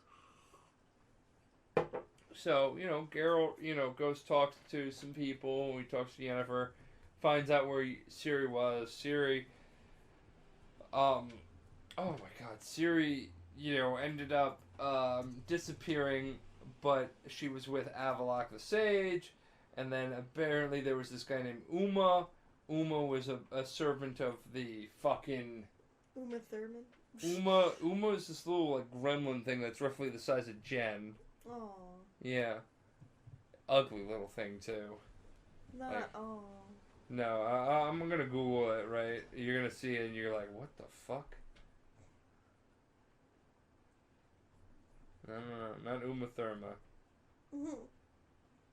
When you see this, you're gonna be like, you're not gonna be happy that I showed you this image. You're right. I'm really not happy that you showed me that. Yeah, I know, it's pretty fucked. So it turns out that Uma is actually Avallac'h the Sage, an elf that has been, trying to train Ciri and all this stuff. They break the curse. It's a curse. Uma's the curse. After you help get a new king elected. I chose Cerys. I'm a progressive man who believes that a woman could be a really good queen. I mean, in some cases, it's still king. Whatever she wants. Yeah. She's the ruler. Mm-hmm. So yeah. So then basically we break the curse by treating him to the trial of the grasses. And he's like, oh my god, that hurt. And Geralt's like, Avallac'h, you're a fucking asshole. I don't even care. And so, he tells me where Ciri is. Ciri's basically trapped between realms.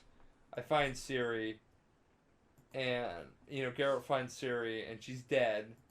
But basically, these dwarves on the island, it feels like 7 dwarves kind of crap.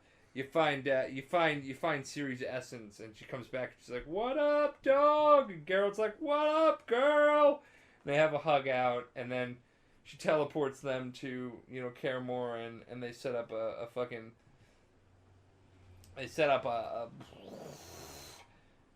battle, and because the Wild Hunt, the second she comes back into his existence, Avallac'h basically separated her soul from her body so that the Wild Hunt couldn't find her while he tried to find a way to fucking fight them. And that happened, and then the Battle of Kaer Morhen happens because everybody's like, no, we'll protect Ciri. So you recruited all these allies throughout the game, former mages and stuff like that. There's a big battle at Kaer Morhen, and basically the fucking the Wild Hunt fucking beats the shit out of everybody. They kill Vesemir. Yeah.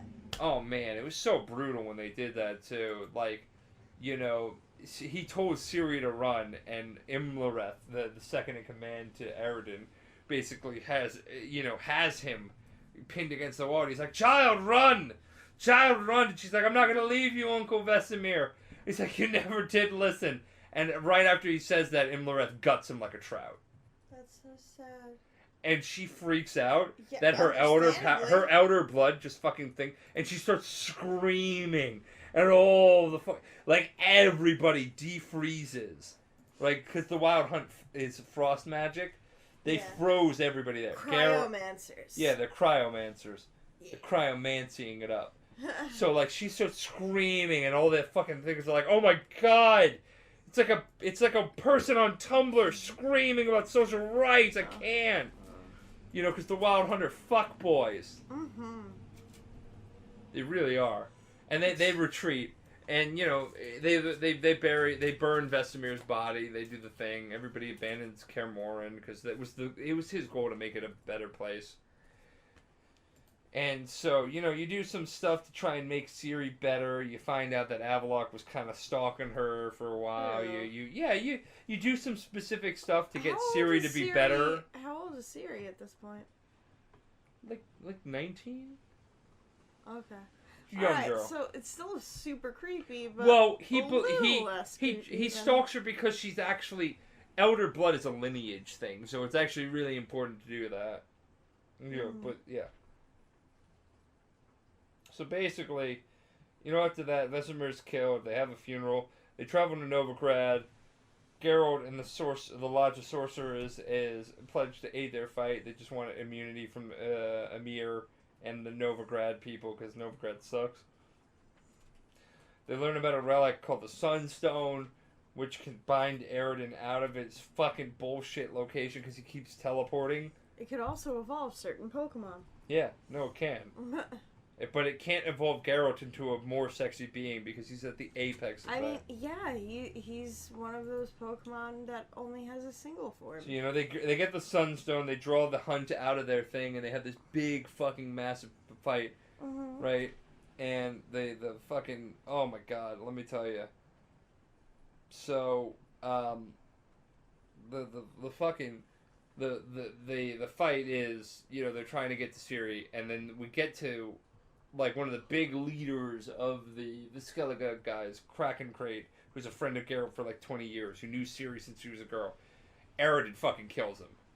And he's mocking him as he's dying. Like, for Skellige warriors to die, to be mocked right as they're dying is like the most ultimate insight. Yeah. And he goes to Geralt, and Geralt just grabs his sword and everything like that. And, you know, Aroden goes, "I have something to tell you as you lie dying at my feet." Yeah. They fight. It's the coolest fucking fight. You know, you fight, Aroden grabs Geralt, throws him through a portal to a world with the white frost. They're fighting and everything like that. They jump back through the portal. He beats Aroden, and Aroden is lying there in a pool of his own blood. And Geralt just looks up to him, kicks his sword out from under him, and goes, "I believe you wanted to tell me something." Yes. Right? That is like that is a power play right there. Absolutely. He's like, "I wanted to tell you that that Avalok is betraying you." Turns out Avalok had his own plan. Okay. So Yennefer meets up with Geralt, and the world is crumbling before them. Like, we're talking like Ragnarok. Ooh. Yeah. Turns out that Ciri is about to face the White Frost. She's about to face like a force of primal nature itself with her elder blood. And now, you said that fate intended for, or rather, like, because of the pact or whatever that they made, that Ciri was supposed to be a Witcher. She is at this point? no, she never underwent the trial of the grasses. Okay, because I was gonna say, like, I remember in, like, Because that information was lost to the school of the Witcher, the wolf. They only had they didn't know how to make make new Witchers. They just had the tools on hand, but and they that's could have just made the school of the wolf. Like, yeah, other... it's implied like the other schools they don't have a lot of contact. So Aroden, like, I still love that line where Geralt's just like, "I believe you had to tell me something." Like, that's such a shit move. Okay, but, like, real talk for a second. In my life, I want one moment like that where I'm like this supreme badass. Like, Oh yeah. No, he was the most That was like one of the coolest fucking moments I've ever seen. That's why when people are like, Witcher TV series, I'm like, yeah, Witcher TV series. I want to see this shit. mm-hmm. So he laughs as he's dying, and he, because this is years of fucking work all down the drain. Yeah. And it turns out Aridin like killed the former leader of the Wild Hunt and stuff like that to start all this shit. Like he was such a piece of shit. Yeah. So, Avalok, has his plans. Geralt rides off to like confront him, and Avalok is like, "I'm not gonna fight you," and Geralt just goes like, "Well, considering I'm about to rescue my fucking daughter from your stupid ass plan, that's gonna make my job of killing you a lot easier." Yeah, I mean. And and Ciri talks to him, and he goes, she goes like, Geralt, I need you to believe in me. And basically she can die at this point if you didn't like prep her up enough. Like there's certain like conversation cues that basically prevent her from dying, and decisions that you make. Is this still in the second game? This is the third game. Oh, okay. Alright, no, because I got confused with something in it. Because, like, I know... Never mind. I got you now. That was a brain fart. I know, it's a lot to intake. Yeah, like, because they were separated for a long time, and I remember... No, Ciri isn't even mentioned until the third fucking game. She's more in the books. Yeah, but, like, I mean that... Like, I know that there's this thing about the fact that he has no idea where she is, and he asks, isn't, the dwarf friend with the mohawk, I blanked out on his name. So, Yeah, isn't he a shapeshifter? Who's Yeah. the shapeshifter? No, he's just awesome. In fact, there's a question in fucking Witcher awesome. 3. Yeah, in Witcher 3, and this speaks to the card game player in me. There's a quest where you basically have to help him make money by collecting Gwent cards. That's amazing. Yeah. But, like, I remember this thing, and I might be misremembering it, but one of the few scenes I saw was, like, the shapeshifter friend of his. Doo-doo. Yes! Doo-doo. Yeah, Yes, I totally and he, spaced like, on that. and there So was- basically, it turns out that she was in Novigrad. That's where, she went to Novigrad and then she disappeared. Doo-doo found her, and you had to basically do a play to draw Doo-doo out. Yes! I totally forgot about this, because that's the problem with these Drunk Fandoms, is sometimes, like, there's so much, and, like, So it turns out, this is why Dandelion's the best. Mm-hmm. Dandelion's a bard, he's a shit. We all know bards in D&D. They're little shits. They like to fuck everything up. Dandelion is the poggers, right? Geralt is his best friend. Mm-hmm. Ciri is Geralt's adopted daughter. Mm-hmm. Dandelion risked his life to help Ciri break this curse on Avalok. Yeah. Right? She basically teleported out the last distance, and he was arrested and put into prison for, stealing from someone, and he was going to be put to death. Yeah. Like, Dandelion is a fucking badass, and I love him. Like, you can't, not like Dandelion if you like the Witcher franchise. Yeah. He's so good. Like, again, from the very, very little that I've seen or that I know about it, like, I remember thinking, like, normally I wouldn't like a character like this, but I kind of like normally this guy. I would be like, fuck you, dude, man. Like, but because he's always like, Geralt, I almost had him. Yeah. Meanwhile, Geralt just, finishes everything off. Missed him by that much. Yeah. So there you go. That's why. There was a shapeshifter. They're called doppelgangers or dopplers. I can't remember. Yeah, because I And remember... Doo-doo was a nice person. Doo-doo actually took the guise... no, it wasn't him, but there was another doppler that took the guise of a religious, bigoted asshole and tried to basically, get the people to fucking, change slightly through time, but they ended up finding he was Doppler and killed him. They burned him alive. The reason I asked about that is because I remember... Excuse me. Like, one of the things that I remember, kind of, is that there's this thing with Doo-doo where, I don't remember if it's a choice, if you could ask him to show you what Ciri might look like. Yeah, Zoltan suggested it, and Geralt looked really sad, and Zoltan was like, please don't hate me. And it was just like this awkward Dudu was also like, I'm sorry, man. He kind of he's got a scar across his face Yeah. that he can't shapeshift out right? of, yeah. Yeah, Yeah. so I remember that, because I was confused for like a second, like, but why, like, how would he know if she got injured or whatever? And then I was like, oh wait, no. So yeah, Okay. So that was in like Act 1. Mm-hmm. I totally forgot about that. I'm sorry for the people who are listening. Like, there's a lot of, like, when we do these Drunk Fandoms, like, dense, it's a lot of stuff, and we basically, like, I'm really fucking drunk right now. Yeah. Yeah, like, you can, like, I got the spins, man. Mm-hmm. Like, it is good. We still got to do Hearts of Stone and Blood and Wine, and I'm still gonna do those. So, there you go. Where was I? Oh yeah. Talk so about the acid trip. Yeah. So Siri goes, I have knives for hands. Oh God. So yeah. Oh, So basically, you know, Siri goes to Geralt and she's like, "Hey, you gotta believe in me." And he's like, "You're my daughter and I believe in you." And he hugs her and he's like, "Just don't fucking die, okay? You can do this. Just don't die." And she literally goes against one of the primordial fucking like things of the universe and just like, "Get out of here, White Frost!" And she fucking beats it. Now, if you didn't build her up enough, she could die. Now, here's the route that I chose. I chose that she would become the new Empress of Nilfgaard. That Amir would step down and he would basically be her advisor.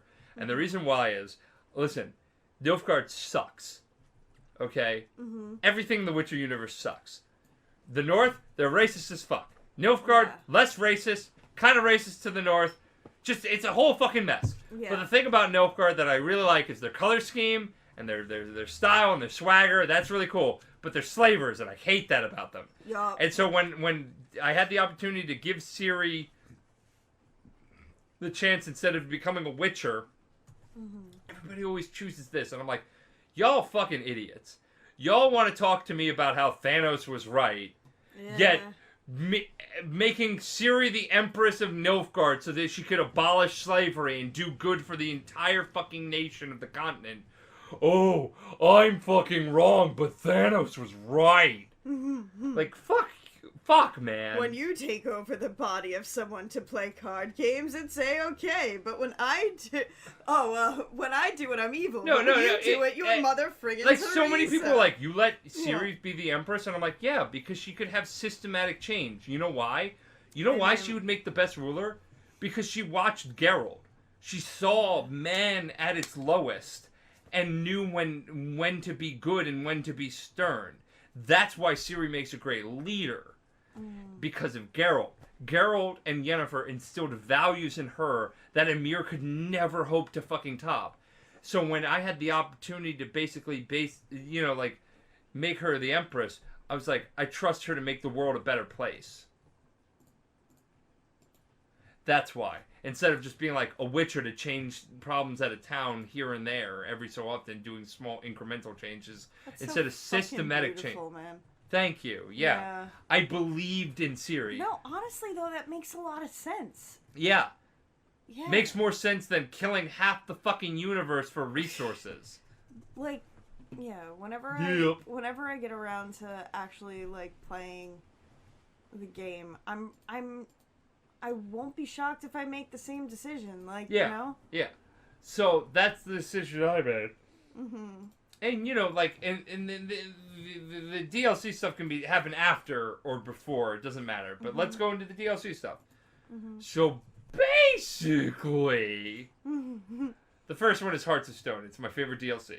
And it starts off with a contract from Olgierd von Everick, who is this, you know, like, this kind of, like, bandit asshole who's living up in this house. And he asks you to go, he sets this bounty on, like, a giant frog demon thing.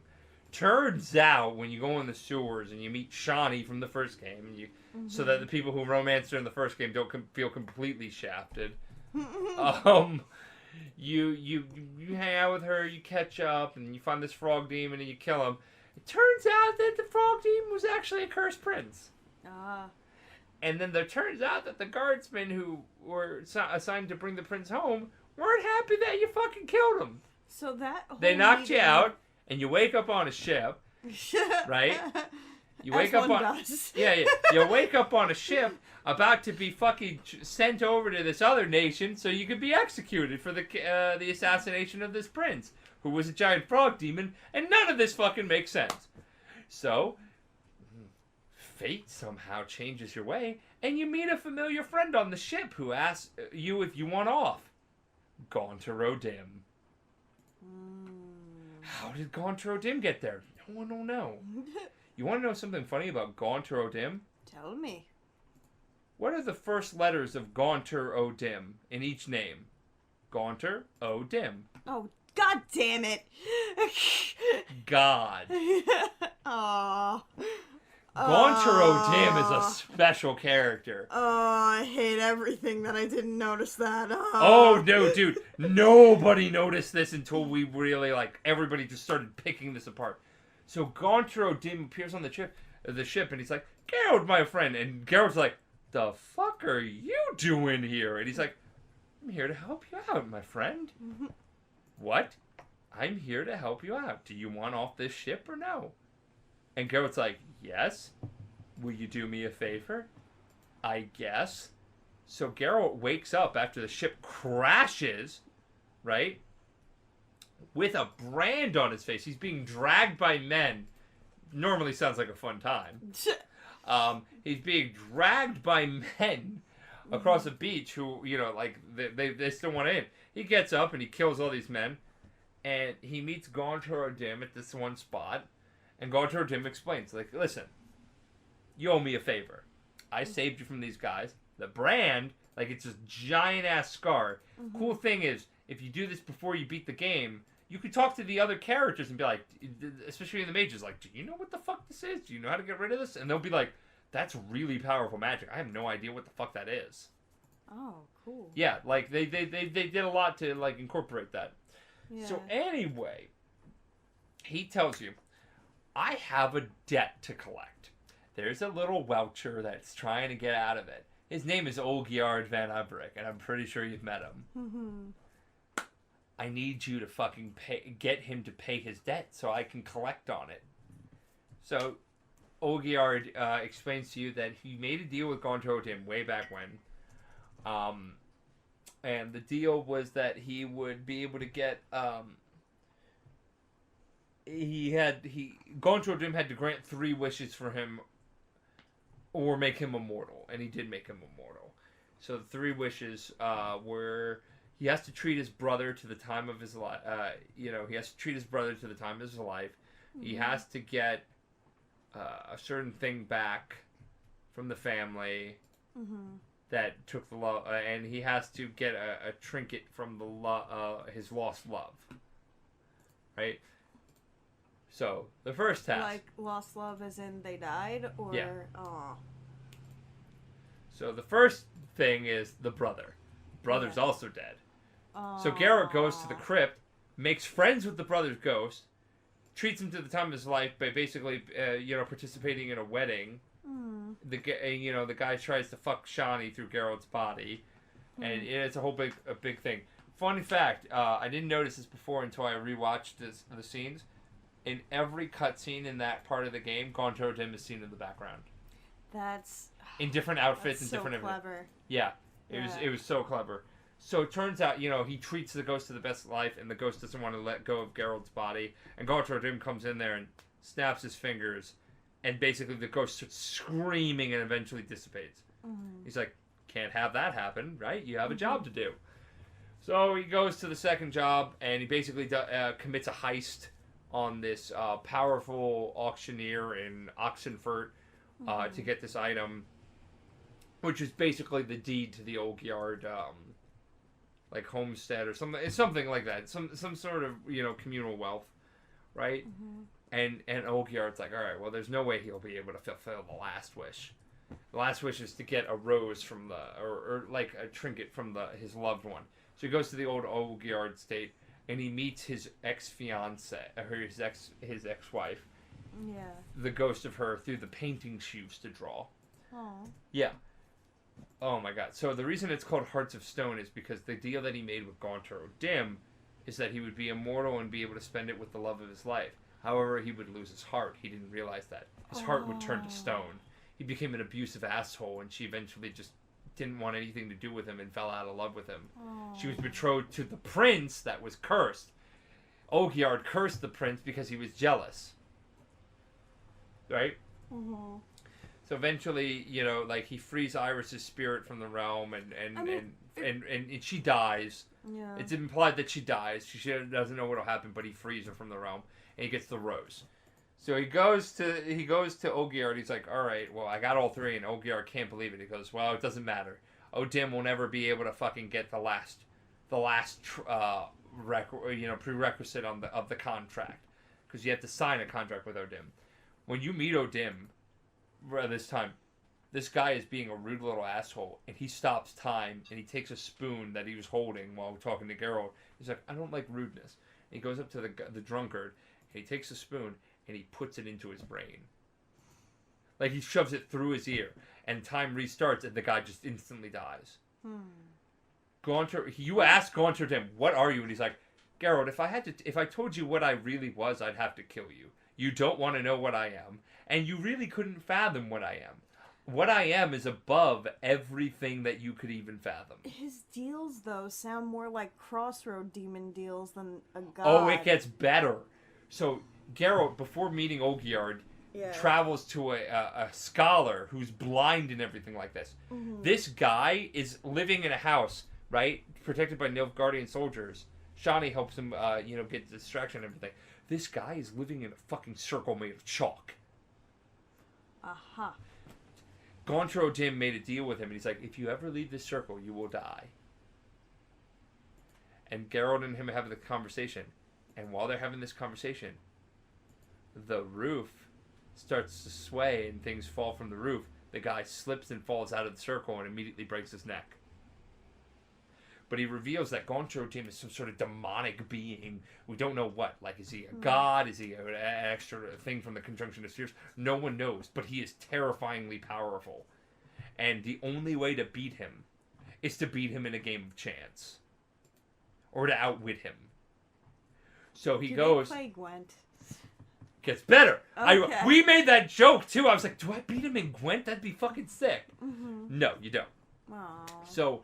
the goal was, Gaunter O'Dim had to make these 3 wishes come true, and then he would have to meet Ogion Van Everick on the moon. So Ogiard obviously thought, no way they can make that happen. So they meet at the predestined spot, and Ogiard is defiant. He's like, you made the wish happen, but you never made the moon thing happen. And Gaunter O'Dim just sways in and waves his hand, and dust from the ruins that they're settling on pass, just fly away. And what is there on the ground? A relief of the moon. He tricked him. So as Geralt, you have a choice. Let him take Ogiard's soul or fight him. I chose to fight him. I wasn't about to let that shit happen. He was not happy. Do you, fight, or do you outwit Oh, it him? gets crazy. He brings you to he is known as the Mirror Master. He brings you to the realm of his realm or whatever, right? He introduces you to a game. Mm-hmm. The game is, if you can find him in a reflection that's not glass, you win your freedom. If not, you die too. So Geralt's running through this mirror world and everything like that, trying to find a reflection. So and as soon as he looks, yeah, but in a real world. So there are trees and stuff like that, tricks and stuff like that. And when Ogiard, when Gaunter O'Dim is looking for him, every time you look at any sort of mirror, glass mirror, it would shatter him instantly, immediately, so you couldn't find him. So what does Geralt do? He needs to find a reflection of him. He looks in water. And when he sees him, he grabs him out of the water. Gaunter O'Dim's eyes go bright red, orange, or yellow thing, and he starts speaking in this foreign tongue. And this is actually really important because they translated they translated the dialogue Oh shit. They translated. Wait, like you mean like some fans Yes. translated it? Oh. It's shit. crazy. This is why I love him. He's so cool. You know, God, Goncho Dim. Like it's such a big thing. God, I can't type because So I'm you drunk. love him as an antagonist? Yes, no, he's a perfect antagonist. Okay. The trickster demon. Okay. Only 2 people have ever been able to outwit him. An unknown person and Geralt. Mm. It'd be cool if we one day found out who that other person was. Oh yeah, there's plenty of stories to tell in the Witcher universe. His last words were, Love her as I have. I'm sorry. Anytime I have a oh chance. yeah, here's his last words. When Geralt Yeah. pulls him out of the fucking thing, he's clapping the whole way. Like, and you just mockingly, you are primitive. You think you've defeated me, but you are wrong. I cannot be killed. I will be back. How fucking terrifying is that? Yeah. And when you free him, you know, Ogier thanks you. His heart is restored to him, and he's no longer immortal. But like he just misses the love of his life who died. Yeah. So after that, we get to Blood and Wine, which is crazy. So 2 knights from Toussaint, which is heavily inspired by French culture, which is a province of Nilfgaard. The Queen of Toussaint wants you to help her, with an issue. Turns out there's a monster killing famous knights, right? So this monster is actually a vampire. And the vampire is being manipulated by someone to kill them. And as you fight the vampire, and I'm proud. On the hardest difficulty, I actually fought the vampire to a standstill in a fight where you're supposed to lose. I actually beat him, and it auto-scripted to the lose. Nice. Right? Nice. So what happens is you're supposed to lose because higher vampires in Witcher setting, even Witchers have trouble killing them. And even then, it's really unknown if they kill them. Well, I mean, it Because kinda makes it's sense. implied that the only way to kill a higher vampire Yeah. is if another higher vampire does it. The Witcher can only bring them... And this is really illustrated with the return of Regis. Regis died in the books. Oh. Died. Vilgefortz, a powerful sorcerer, basically imploded Regis and he just became a blood stain on the wall. Regis regenerated from that. That's how powerful a higher vampire is. Regis is great, by the way. Yeah. He's just such a cool guy. He loves Geralt, and Geralt, you know, they just sit around and drink and have jokes and stuff like that. Bros. They bros, yeah. So it turns out that this guy is a vampire. I can't remember his name, but Regis is like, no, he's the one who helped me. We have to help him. I know him. He's going through something. Turns out this fucker is being manipulated by someone into killing these knights, right? Turns out, you know, a little hunted here, a little investigation here. Turns out that these guys, these knights, were targeted by a woman, the Queen of Toussaint's sister, who was banished from the kingdom. Why the fuck were they banished? Some bullshit religious, like king, queen reason, right? So she manipulated him. He fell in love with her, didn't realize she was fucking, like, tricking him. Yeah. Oh, and he was not happy when he found out. He wanted her. The Queen of Toussaint didn't want her to fucking die. Because she wanted her to be put into prison. Because she still loved her sister and wanted her to live. Right? Of course. Oh, man. Did that not end well. So it turns out that this fucker, Regis and Geralt, fucking double team him. And it is a fight like nobody's business. I swear on everything I hold dear. I was expecting you to say Regis and Kelly. Regis. Hey, how about that, buddy? Yeah, so... I don't know what you're talking about. So, so they fight him, and then they like, here's the thing about these DLCs. Like, the Blood and Wine one, I love it because, you get to see more, like, Regis. But the truth of the matter is, it was a lot of more side quests. The story for Heart of Stone was just, like, this more powerful, impactful story. Yeah. Like, if I had to pick, Heart of Stone is way better narratively. Yeah.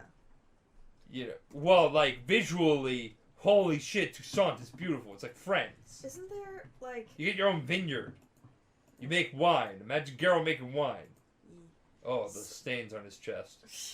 So like, in Blood and Wine. It's all about vampires. But like, if like certain choices you make dictate what happens with Yeah. the sisters. Yeah, right? yeah. Like you could have the sister be killed. You could have the sister, you know, be freed, but then she ends up killing her sister, the queen. Yeah. Or, you know, you could talk to, like, the fucking Unseen Elder. The Unseen Elder, okay, so turns out vampires actually have a way home, but they kind of like this world. Yeah. Or like something, or they like... And there's this guy known as the Unseen Elder, that basically that guards the breach. And, like, even Geralt couldn't kill him. Like, if you challenge him, he kills you in one hit. Like, you can't even block it. Like, higher vampires are not to be fucking messed with. Okay. You just fucking leave them be. If people die, you just let it be. You thank your god. You thank your gods that someone like Regis is out there trying to keep shit in check. Regis is kind of like the Alucard of this. Yeah, no, totally. Yeah.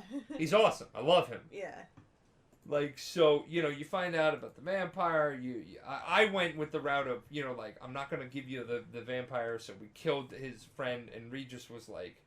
And the worst part is, the vampire who was being manipulated, he was being manipulated because it looked like the love of his life was kidnapped and going to be killed. Mm. So that's why he did it. And when he found out, he was so mad he was going to murder her himself. And... Also, in this expansion, there's a quest where Geralt gets high as fuck and Roach can talk to him. I remember that because I watched you do that Yeah, quest. you on watch me stream that shit. And I remember one of my favorite things was the fact that like Roach's voice, which I would expect to be something like this or whatever, was like this and like Yeah, and it was "It's a woman okay." too. She's like, Geralt, buddy. Yeah. You gotta work on your ridemanship skills. And Geralt's like, Really? what are you talking? I thought it was a dude. No, I believe it was a woman. Okay. You know how I can further illustrate that point? Because it's a video game. There was no way they were gonna show horse penis. No, They I do mean, the, they do the same thing in Red Dead Redemption. I know that Roach is a female. I'm saying that like her voice in that DLC was like sounded like some surfer dude guy. Good, yeah, Yeah. Oh. Sorry about this. You know, when you have like fucking 5 glasses of whiskey, Yeah. you're like, what? Mm-hmm. So anyway, I had to illustrate that because it's the funniest fucking quest. If you get the opportunity to play Blood and Wine, play that quest. It's so fucking stupid. Yeah. Because, you know, like, it's basically Geralt on acid. Yeah. So anyway, like, I killed that, and then I basically got I originally fucked it up, and then I scum saved. Yeah. I saved scum because I was like, no, I'm not playing this fucking shit again. No. I played all these games like 3 No, you times. took a mulligan. Yeah, I mulliganed that shit. So anyway, you know, Regis is immediately ousted by all the vampires because they don't like how he handled that. Mm. You know, but he wasn't gonna let Geralt fucking get hurt by that because he loves Geralt like a brother. Yeah. I love Regis. He's such a good egg. Yeah. You know, the woman gets imprisoned, and you know, it's a you know, moral ethical thing. Like someone who's manipulated into doing stuff, are they right? But this Yeah. vampire was like, I don't care about, you know, human elves and dwarves and stuff like that, immortal lives. You know, I am a higher predator. I can do what I want.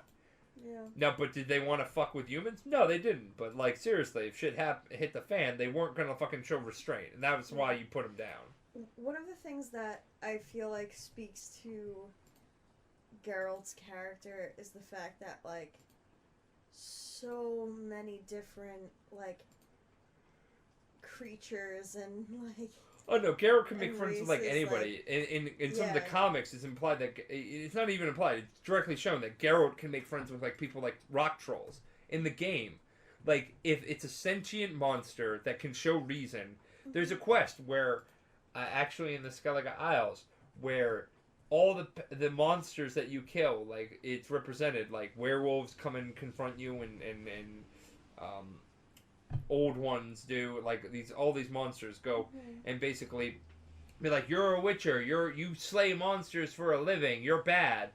And then, the other people are like, no, that's the white, the other monsters are like, no, that's the White Wolf of Rivia. He's alright.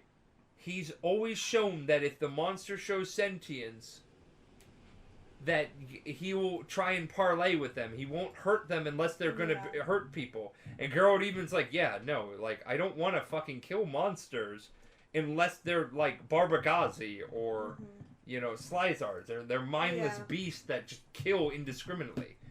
For you werewolves and you old ones and you cursed individuals, I always try and find a way to save you or to prolong your existence because like I don't want you to die. You're a person. Like he always believes that monsters are people. Yeah. But like they have to abide by a code. Yeah. Well, I don't know. That seems fair. It does, in the grand scheme of things. I mean, it's a colonial setting or a Renaissance setting, so like it's fucked. Everything's fucked. So, real quick, what was the mission where you put the baby in the oven? Okay. So, for people who are listening to this, I put a baby in an oven, and no one will ever let me live this down. There's a quest where you're helping Ceres on Crate try and become the queen of the Skellige Islands. She wants to prove that this old guy is being possessed or haunted by something. He's being haunted and possessed by a Heim. A Heim is a demonic being that looks at people who have immense guilt. So basically any fucking person with a fucking soul. Conscience. Yeah. Right? So this guy, I can't remember his name. Let's just call him Old Viking Man. Right? This guy gets fucking guilty because he believes he caused the death of his brother. His twin brother. I don't know if they're actually twins or not. Right? Geralt finds out that it's a fucking Heim. So a Heim latches on to someone who feels guilty about something. And there's two ways to kill a Heim. You either draw it out the old-fashioned way by basically exercising it, which can kill the victim, or the host, or you trick it.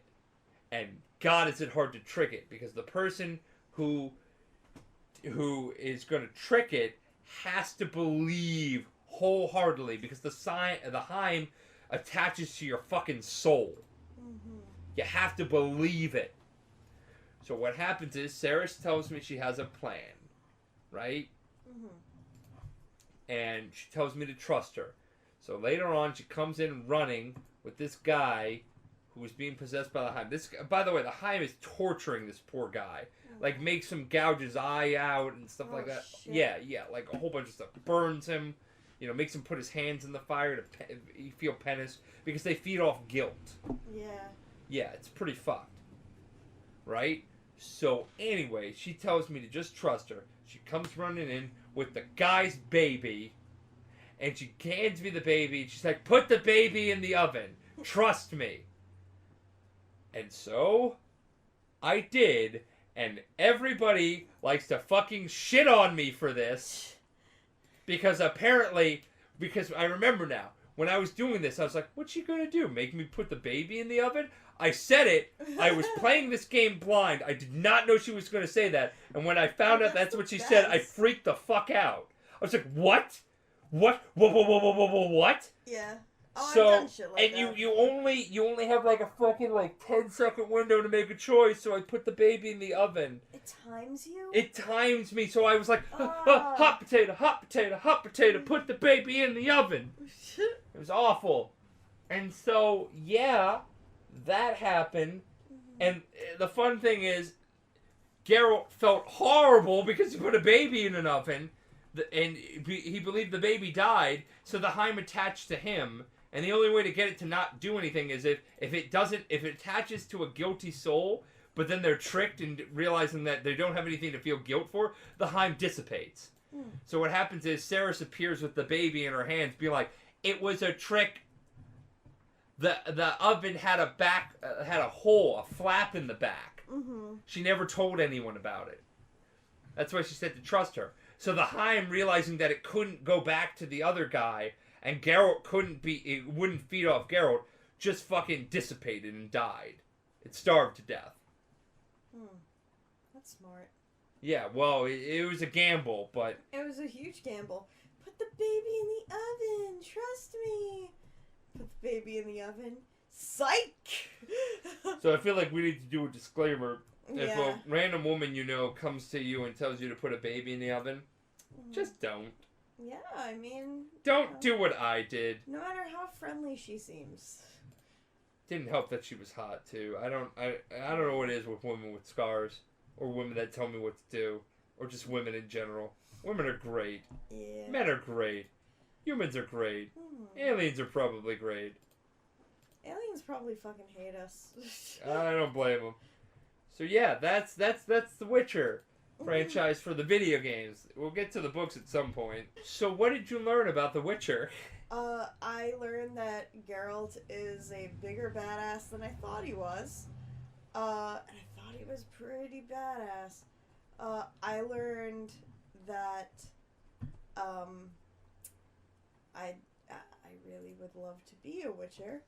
And also, Oh yeah, as a person who doesn't want kids, sterility probably speaks to you. Let me tell you something. When you said that, I'm like, oh, fucking done. Like, sign me up. Like, what's the worst that can happen? It kills me. Therefore, also problem solved. But, yeah, no, seriously, like, I'm glad we did this because I really wanted to play Witcher 3 and I've been so good not doing it. But yeah, so... Well, now you can play it. Woo! There you go. And that concludes Drunk Fandom's Witcher episode. Yay! You may notice we sound a little different. That's because this episode was initially supposed to be in a later season, but with all of the delays for season 2, we wanted to give you a bonus episode, so here you go. Thank you all so much for tuning in, loyal listeners, and a special shout out to our sponsor tier Patreon, Neji Kuma. You keep the channel growing and the content flowing. We at the Fierce Ferrets actually produce a lot of other content, such as webcomics and other podcasts. The Last Light, our Starfinder campaign, and Call of the Void, all about the weird and the macabre, all of which can be found for free at fierceferrets.com, or you can subscribe to them and Drunk Fandom on iTunes, Google Play, Spotify, and YouTube. Thanks again, friends. We'll see you for Drunk Fandom Season 2, which is coming soon. As always, subs get first access to podcasts and other content. Be sure to check us out on patreon.com/fierceferrets, and remember, stay salty.